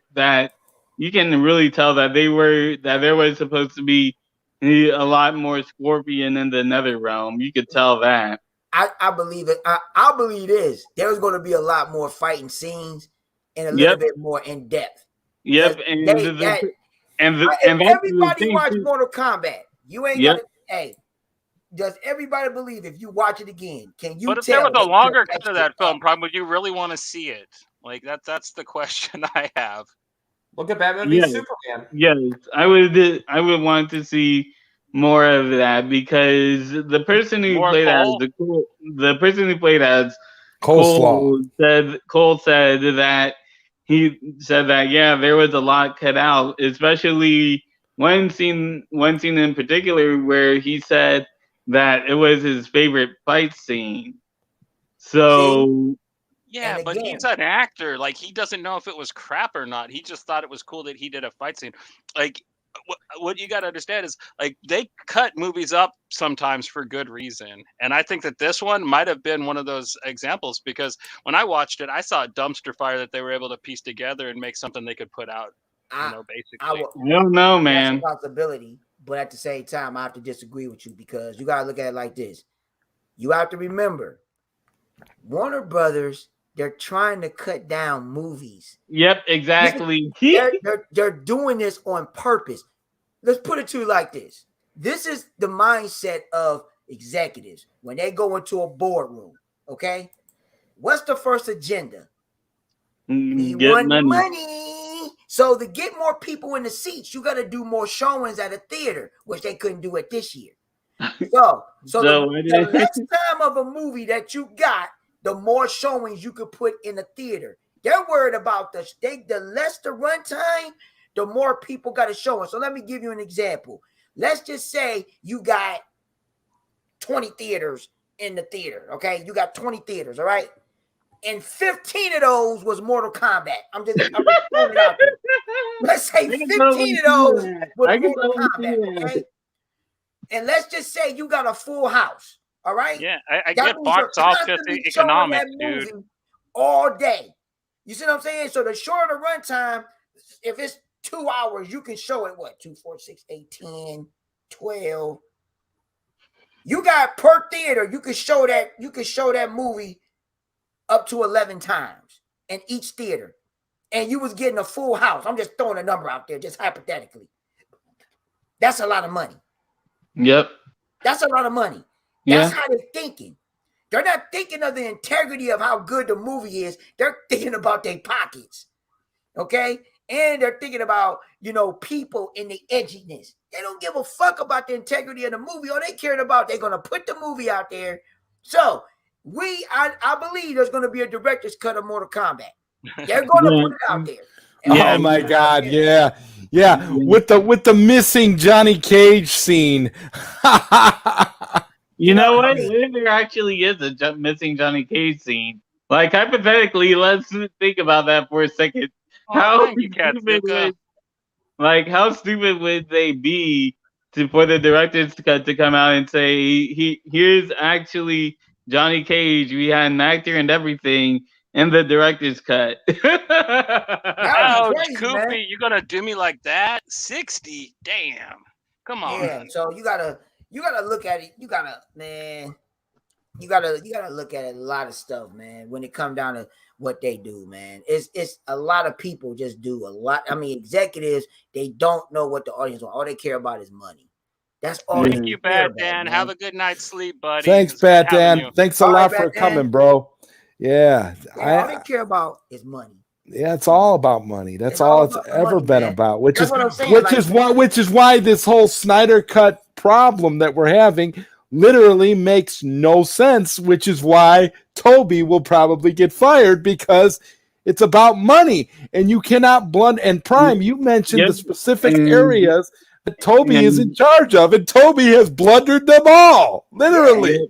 If Everett is still on the board, that's what I'm saying, people. Y'all have to look at it like this. One person that's in charge of their division can fuck it up for everybody. Yep. And really, like, just speaking of which, like, you want to talk about numbers and Prime, like, really, there was an update today on the China's Migu.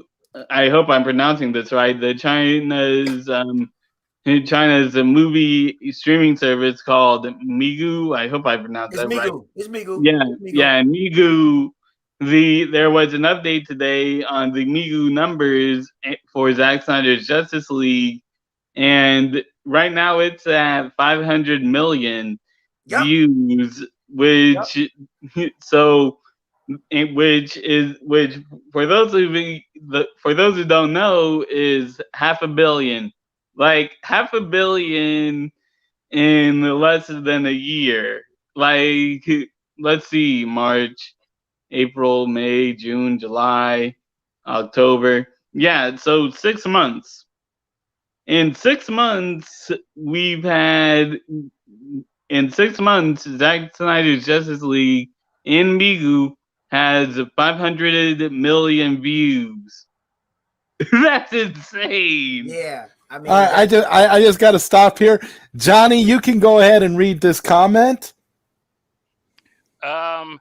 It's all good, Marcus. Just I'm not gonna steal your waifu body pillow, man. Like it's safe. Like it's all yours. Like we got different taste in animated women, bro. I'm mean, sorry about that. It's all right to like what you like. I'm not commenting on that, dude. Like, yeah, you know, well, I'm gonna go. All right. Well, thank you, Jeffrey, for coming. Appreciate it, man. You're welcome anytime. All right, man. All right, Jeff. Peace. All right, and Koopy Malik says Zod has reached 1K subs. Congrats, man. Thank you, Koopy Malik. Appreciate that. Integrity 101 says Toby Emmerich walks into work every day, grabs a 5-gallon jug, grabs some gasoline, and starts burning WB money. Someone like him gets fired, overruled, demoted, inevitable. That's a great comment. I mean, I wish I could pin 2 comments, Integrity, because that's a great one as well. I got to question somebody. He said that Netflix owns DC. No, he said doesn't, but he just didn't. They have a deal with them for their Vertigo stuff. That's about it, right? Like right. They can do Vertigo on Netflix. Right. Well, 100 Bullets is supposed to be a Netflix thing too that they're developing. So they got a couple of Vertigo things. Okay. And then Lucifer just wrapped up. That was Vertigo. Oh yeah, I forgot about Lucifer. I mean, and let's be honest, guys. Sandman looks absolutely incredible. It looks like it's going to be very faithful to the source material. Oh, I ain't getting into that. Just keep it. Why not? I ain't gonna even get into that. Why not? Get into it, man. Like we can talk about the Sandman. All 3 of us have read it. If that stuff is going to be off the hook, it's going to stick extremely to the books. Because Sandman, you talking about adult? Sandman is adult. That shit, and it's going to be a lot of stuff that's going to scare a lot of people. Sandman is going to make you think a lot. Oh yeah, like Phil was talking about that 24-hour issue, man. That when that televises, when they show the live action version of that, it's gonna freak some fucking people out. Because that issue, alone it gets in your head and it freaks you out. So it's just like people, they want to get ready. See, it's different when the book. Now you're gonna have a visualization in live action. Ooh. So I mean, hey, I'm ready for it. You know, and this is you know what? This is why I like Netflix, because they're not restricting their creators. They just say, we like the IP, do your work.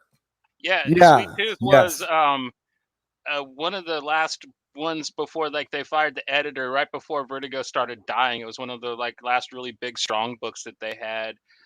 Finished up around the same time Fables did. But yeah, it totally was a Vertigo book. It's under Black Label now, I believe. But yeah, that's all that means. Sweet. There's a lot of good DC properties, people. It's just that people just don't go into the lore of DC. Really, DC Vertigo.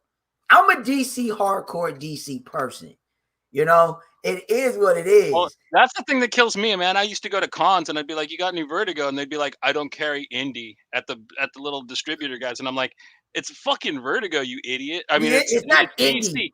Yeah, they would swear by it, and then I know a bunch of people online, and literally, if you get the older trades, like the ones in around 2000, it just had the black and white Vertigo logo, but back in the day, it legit said DC Vertigo right on the book. So DC Vertigo, Hellblazer or Swamp Thing or something, it said DC Vertigo right across it. And people that don't know what DC Vertigo is, DC Vertigo only pertains to horror, real dark and gruesome shit. That's what when DC you first think did. about it, Not when you think exactly about true. it, some They of had the like Marvel darker, Last Man. They had Fable. yeah, They had some kind of really kind of some of the darker stuff should be under Vertigo. I think some of the darker, like Superman and Batman stuff, I think should be under Vertigo too, because it's so dark and twisted. But the funny thing is that like when you take something like that and like your experience, Johnny, I can relate to that because I had a situation like that. I was looking for a Sandman hardcover at a comic book convention some years ago, and I had the exact same situation. I went up to the booth. The dude had a bunch of hardcover graphic novels, and I said, "Hey, can I get Sandman?" And he said exactly the same thing. He says, "I don't do indie titles." Bro, that's an experience. If you've gone to enough comic book conventions, that's an experience that everybody has had. I mean, because literally you get these people that act like that. He's acting like that, but yet he's got the whole collection of like the hardcover Dark Horse Alien comics. He's got all those, but he doesn't have, a Sandman comic because Sandman is considered indie. Give me a break. Dark Horse is way more indie than Vertigo is, but Vertigo actually got started because the Comics Code Authority was still running strong, and DC had just imported all those Brits. They had Alan Moore, they had Neil Gaiman, they had Grant Morrison, all writing these phenomenal books for him, but they were breaking the terms of the code. They were getting in serious trouble all the time, and they had to find a way to, because these books were a gold mine. Hellblazer, Sandman, they didn't want to cancel them. So they just decided that they were going to start an adult line and sell it brown bag style. And it really kind of revolutionized the market there for a minute because everybody was rushing to catch up with what they were doing because it was phenomenal. And it just kind of carried from there. And for about 30 years, from about 1993 to I think 2010 is when Vertigo really started dying. You had the greatest label probably in comic book history, in my opinion. Like just the shit they put out. And based on how they're treating it, though, by porting all those Vertigo titles over to Netflix, allowing Netflix to do it instead of cultivating it on their own through like HBO Max, they're just leaving money on the table. It's like WB doesn't know what to with their properties at all. But Sandman, Midsummer's Night Dream, only graphic novel to win a Pulitzer Prize. True story. And and they're going to go ahead and let Netflix run that instead of making a film of it, and putting it out as a WB feature. And since we're talking about Vertigo, people got to realize, and exactly what Johnny said, Vertigo has a lot of great properties, and all those DC properties is on Netflix, and they're all good. Lucifer is fantastic, and of course you got Sweet Tooth. Now they're going to have Sandman. Now, if I'm not mistaken, no, that was going to be on HBO Max. I was thinking of Dark Justice League. Trying to think, there's something else for Vertigo too. I think they're going to get Hellblazer. I'm not sure. That wouldn't surprise me at all. I don't see why not, man. John Constantine deserves a really good live action adaptation. That one that they had on, I think, NBC, it was decent enough. I liked Matt Ryan. He was a good actor, but the writing was all over the place. But it just hired him. And the problem with that was that they allowed it to become like a CW clown show.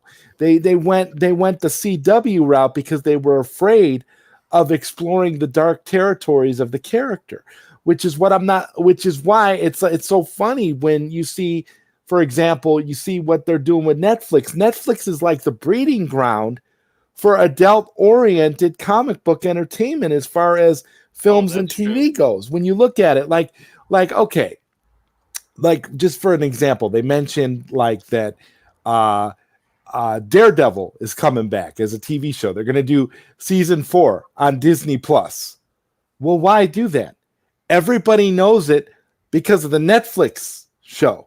So why, if you're going to follow up the Netflix show with a new season continuing in that timeline, why not just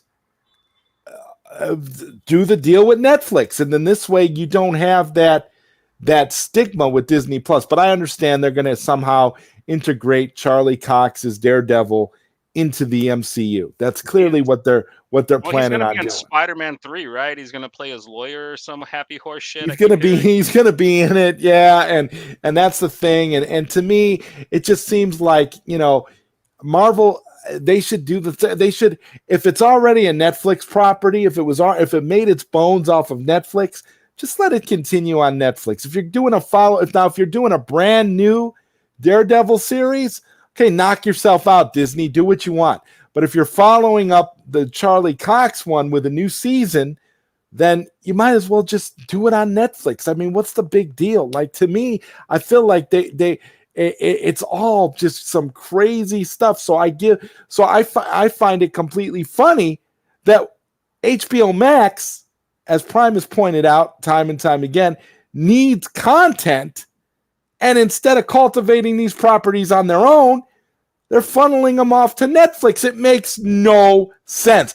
But yet they were so bitter and mad and angry with the Snyderverse fandom and the Snyder Cut and all that. They didn't want Netflix to have the Snyder Cut of Justice League, which I think is lunacy. It's pretty funny to me that they didn't want Netflix to have that, but they're okay with all this other stuff, when in actuality, giving it to Netflix might have taken some of the pressure off of them, because they look like they want to move on anyway. Of course they do. They want to move away from it. So if they would have just given the Snyderverse to Netflix, that would have solved a big headache for them. They never have to deal with Zack Snyder ever again. Toby Emmerich is happy. Hamada can make all the Hour Man movies he wants, and nobody cares. But they decided, no, we want to keep it for ourselves, and then they've been going out of their way to bury it, which is what Integrity points out here when he says all the anti-Snyder WB hit pieces prove Toby WB were worried about the Snyderverse restoring itself. Otherwise, there's no need for 3 years of daily hit pieces of cul-de-sacs, Snyder trilogy, etc. So why not just treat the Snyderverse like an Elseworlds concept and allow it to cultivate on Netflix? You're doing it for all your best Vertigo properties. Treat the Snyderverse like that, and I guarantee you they could have just sat back and made money and not had to worry about any of that. And people probably would love them more for doing that, because it takes all the pressure off of them, and Toby can sit back and not have cardiac arrest. That's all I'm saying. The reason why they won't do it is because you got to remember, Vertigo is their own division of DC. Yeah, there's no A-list heroes on there. I think there is one. There's Grant Morrison's Is It a Bird? I think that's the only Superman comic that Vertigo has, and I don't think they reprinted it after the 90s, so it was even rare. So, yeah, you know what? I heard of that before too. So, but that's the thing, is like they didn't mess with, you know what I mean? There was no Batman Vertigo books. There was no Catwoman Vertigo books. Vertigo was its own thing with all these other. Well, the bat eating the cat should have been a Vertigo comic. They could have did a Vertigo comic based on Batman and Catwoman's sexual relationship. They could have did that. Would have sold like hotcakes, and you could have made a deep graphic novel about their relationship. Really went into all kinds of things, like some Karma Sutra type stuff. I mean, and you would have had, and that would have been huge, but that would have had to be a Vertigo comic book. And Zack Snyder could have wrote it, because he clearly endorses that. That's true. I don't know why he doesn't write comic books. Like, he would be so influential, and he would actually have a bigger fan base if he I believe it. Graphic novel. And it doesn't have to be big tube wearing your underwear on your outside of your pants superhero crap. I think that he could write like a serious, really good Image book or something like that. You know, like, I think he has the wherewithal to actually write like one of the best comic books that's running if he gave it a shot. But he's busy though. He's working his ass off at Netflix. He's got like 3 animes and 2 movies that he's doing. So fucking A, dude. The guy's living the dream. So maybe one day he'll get to comics. That'd be cool. But see, this is the thing. Like, I feel like Zack Snyder's Justice League has kind of put Zack Snyder's career in the stratosphere. Like, the world is his oyster now because of the Snyder Cut. That's how big the Snyder Cut is. It definitely vindicated him. It brought him back from the precipice of everybody thinking that he's a failure, which I don't understand where that narrative came from. But the Snyder Cut really rebounded his career and him as an artist, which absolutely. And I'll put it to you like, and before we, because I know it's about to almost be that time. Let's talk about, the air cut is what is going to be pretty much is going to seal the deal. Because once it's announced, now do you think that it's going to get announced at Fandom? That's the big question. No. I don't either. I really don't think so. No, I think it's going to get announced eventually, but not at Fandom. I feel like we're closer to it than we were, to be sure, but I just don't see it happening at Fandom. If it happens at Fandom, I'll be surprised for real. If it happens at Fandom, I'll be surprised, but it is imminent. It is coming. And all I can say is that it's going to be a lot of people eating crow. Because these people didn't learn with Release the Snyder Cut. Remember, they all told us time and time again. Remember, we're holding a movie on Blu-ray right now that, according to a lot of these people, doesn't exist. This movie doesn't exist, right? The movie doesn't exist. It's not real. It doesn't exist. It's vapor. It's a pipe dream. You guys are delusional. You guys don't know what you were talking about. We were called all kinds of names. We were told we're just Snyder bots and we don't have any personalities. We don't know anything about how. My favorite one was, you don't know how movies are made. You don't understand. If you think there's a Snyder Cut, it's because you don't know how movies are made. And you get the same people. I saw somebody on Twitter today when they released that clip about the Warner Brothers executive saying that about the Snyder Cut being a global phenomenon. He said that's like telling a woman that she has no personality. Just because somebody says that it's a global phenomenon, that doesn't mean anything, and you shouldn't take that positively. That's literally what was said on Twitter. Like, when you talk about grabbing straws out of your butt, that's literally what this guy is doing. Because I don't know anybody who can take that comment that it's a global phenomenon and try to spin it negatively. I mean, it's like somebody else on Twitter commented, COVID is a global phenomenon. Like seriously, like this is what these people have stooped to. It goes from it doesn't exist, then it went from remember how it went from it doesn't exist to it's not finished to it's going to cost too much money to complete the movie. All these different things that we had to hear and we had to endure of fans of this stuff, only for the movie to become a global phenomenon. And now we're being told that just because it's a global phenomenon, it doesn't mean that doesn't mean that it's anything positive. I mean, are they kidding? Like what? Like in what world and what language does a statement like that indicate something negative? And that's really what I want to know. Like, are you kidding me? You got to remember, there's a lot of stupid people. Yeah, you just can't entertain stupid people because I really believe that I try my best not to do this, but you can't help it. I really believe that people say certain shit just for attention. I do too. Yeah. They know people are going to react. And there are some people that actually do it on purpose. Say, I was just being sarcastic. No. If you're going to be sarcastic, make sure you put it in parentheses. But a lot of people, they don't do that. Or try to, me personally, I don't take sarcasm very well. I don't.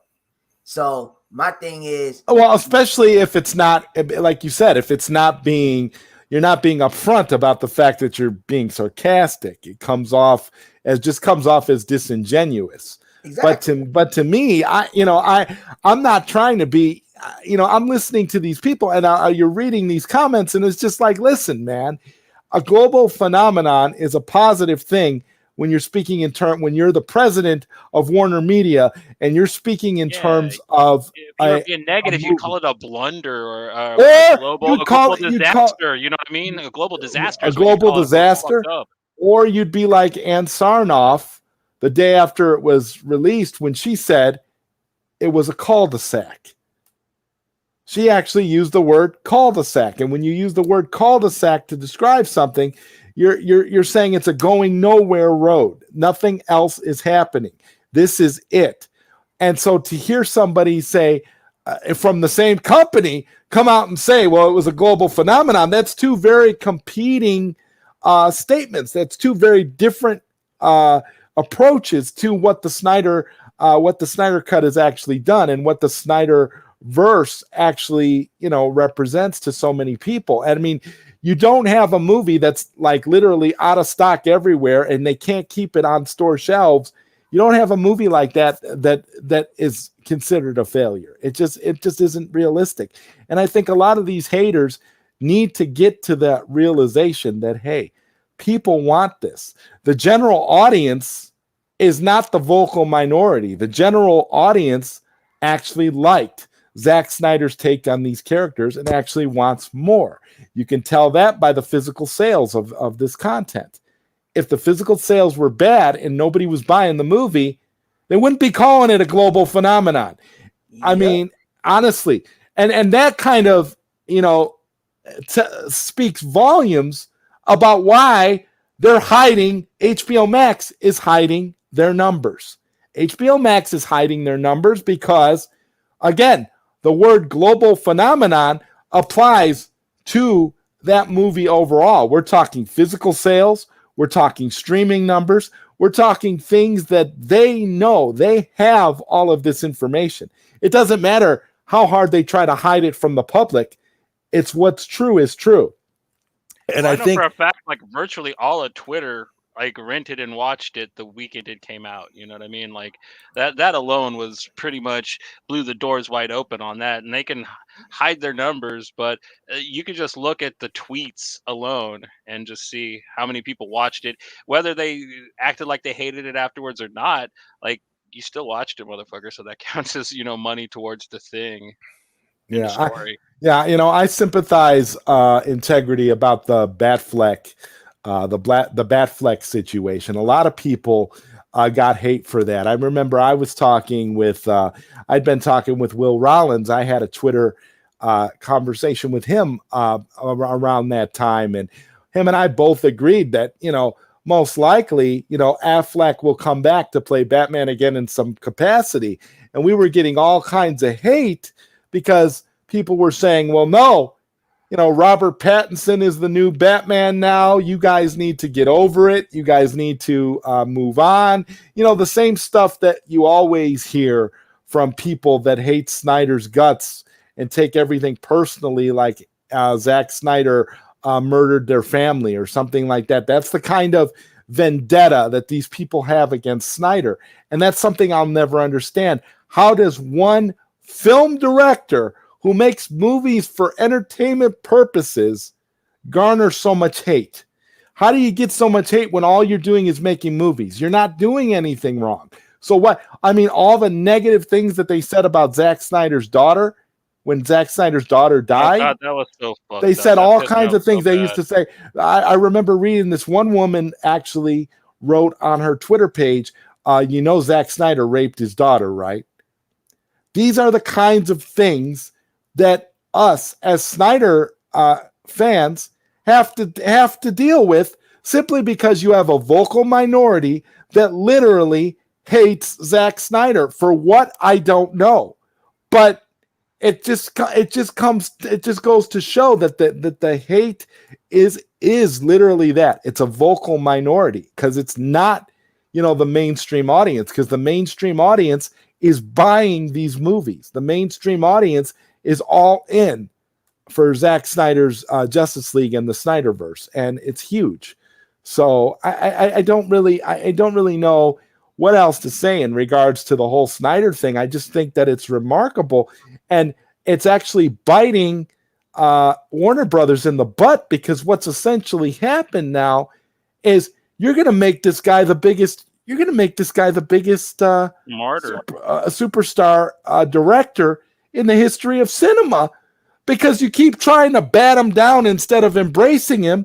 All you're doing is shooting yourself in the foot, because all that's happening is all this talk about Zack Snyder, whether it be positive or negative, is just promoting him into the stratosphere.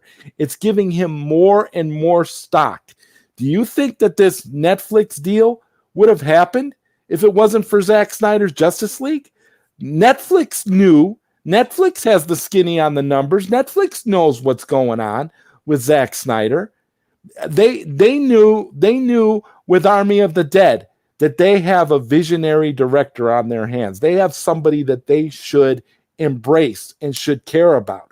All this negative stuff with Warner Brothers, I would say, is actually helping Zack Snyder's career. As funny as that may be, I feel like it is, because essentially now you're vindicating the man.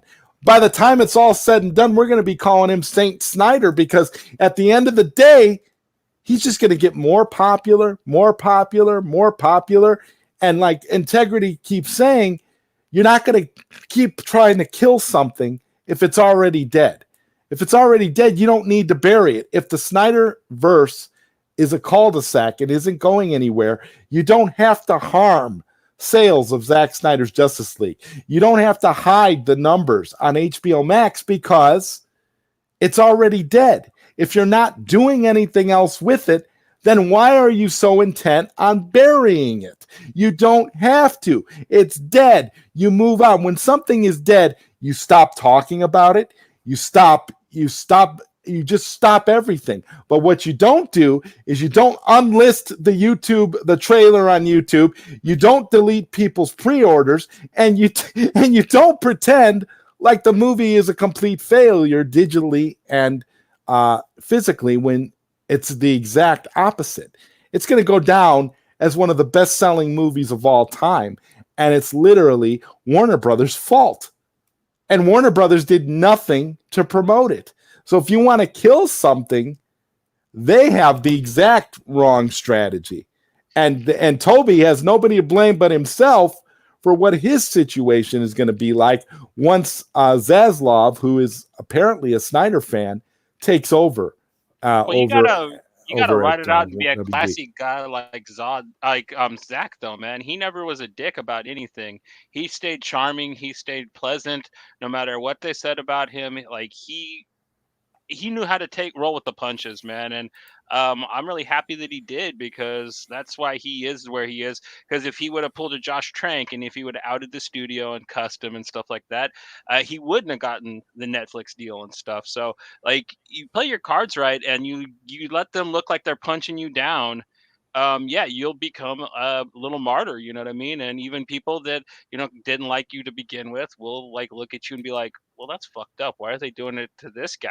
You know what I mean? Because he hasn't made an offensive film. I don't get the hatred towards him. It's not like the guy makes these like awful political movies that are full of bad takes. Like, he makes like really over the top action films, you know what I mean? That But are flashy, you know what I mean? He makes really good popcorn movies, and I don't understand the hatred for him. He ain't Michael Bay. I like Michael Bay too, though, but like, he is like 10 times more competent than that guy, or a lot of the other people that like get the same level as hate as Zach, and it makes no sense to me, man. Like, the dude didn't do anything to anybody. He just made a weird movie about I think a lot of his hate, a imagination. lot of his hate comes from the fact that it's just popular to hate on him. I mean, I'm sorry to say that, but I feel like that's what it is. Like, a lot of these people, they just jump on the bandwagon of hate because they see so many people hating on them. They think that that's the cool thing to do, so they just throw their hat in the ring. I don't know. What do you think, Prime? what I would say is, it's just simple, man. I mean, Zach makes movies just ahead of the time. The majority, when you have people, you have an audience. I experienced it all, and seen it all. You got a lot of dumb people. Their mind just can't process it. And if it isn't basically spoon fed to them, they're not gonna like it. I mean, people can dislike me and say I'm, generalizing people or whatever. I mean, it's basically simple. I mean, think about it. I mean, you get something that is basically, I won't say sophisticated, but you have to pay attention. For example, the color version of Justice League is, people are not, a lot of people, when they watch it, a lot of people still got lost. Why? Because they didn't pay attention to the dialogue. And a lot of people, and that's why the gray version of Zack Snyder's Justice League is great, because, you gonna pay attention because all the colors and stuff is not all up in your face. You really got to pay attention now. So, and some people, they just don't like to pay attention. They don't. They like a lot of action. They like their brain to go completely off where they ain't got to think. They ain't got to listen to nothing. They just want to see stuff in front of their face. So that's why I say when Marvel was introduced, a lot of people are marvelinized. That concept, the way that they did it, it's easy for people to grasp. That's what they like. So I ain't saying nothing is wrong with it, but a lot of people, a lot of stuff that Zach does, he does stuff from the source material. He does it deep. He's not trying to, how should I say, damage anything pertaining to the actual elements of what is done in actual books. So, I mean, people is going to be people. I got to the point where it is that if you can't give me a bona fide reason for your opinion on the reason why you believe this and your opinion is this way, then you just talking a whole bunch of bullshit words. That's how I look at it. That's right, how I look at it. When you, and I don't see why people would get mad about you saying about the generalization. It's true. Like when BVS came out, a lot of people I knew hated it because of what they saw Rotten Tomatoes say, and a lot of the excuses for why it's such a shit movie. Well, look at the score on the Rotten Tomatoes, and it's like, and I don't personally really care for the movie very much, but I at least went and saw it, and I gave it a way higher score than Rotten Tomatoes did. I don't like the people who commented on the movie on that side are just a bunch of assholes, in my opinion, because like when I went and saw it, it was sitting at almost a Z. And like I was like, dude, I gotta go see this movie. If it's getting that bad of reviews, I'm probably gonna love this fucking thing. So I went and checked it out. It wasn't really my cup of tea, but like it was a very competently made film. I mean, it was good. And yeah, I was just like, dude, fuck what it says on Rotten Tomatoes and just go watch the damn thing. And either you'll like it or you won't. And it's a very divisive film. I know that for certain. It's cut down the middle with most comic book fans. So yeah, it is what it is, but like the whole like, oh, but look at the Rotten Tomatoes score. I never got that whole aspect of their argument, and that's what I heard so much of on Facebook. Yeah, I mean, and I think the people that know me is that I don't listen to critics. If you are a person that listens to critics, I don't even want to hear nothing you got to say. Because that's all you rely on. If you didn't see it yourself and you don't have your own opinion and you're just going to tell me what Mark Kermode said, get the fuck out of here. Exactly. Like, honestly. You got to make your own conclusion and your own assessment. Okay? And I tell people, if you didn't like BVS, you need to watch the real version of the movie. And I would say 85% of the people that I said that to, they changed their whole tone after they watched the real version of BVS. Once they watched it. They changed their whole tune because for the simple fact is that the theatrical cut, it wasn't coherent. Okay. Because it didn't make a lot of, it didn't. Yeah. You cut 40 minutes out of any movie. It's not going to be very coherent because that 40 minutes is a huge chunk of what we needed. Yeah. It doesn't make any sense. Well, what did they think was going to happen? Yeah. And then how they replaced a few scenes here and there with stupid stuff that didn't make sense for the plot one way or the other. It was just really bad. I think if you're gonna do that, if you're gonna the lesson of BVS and Justice League is if you're gonna hire auteur directors, you have to let auteur directors be auteur directors.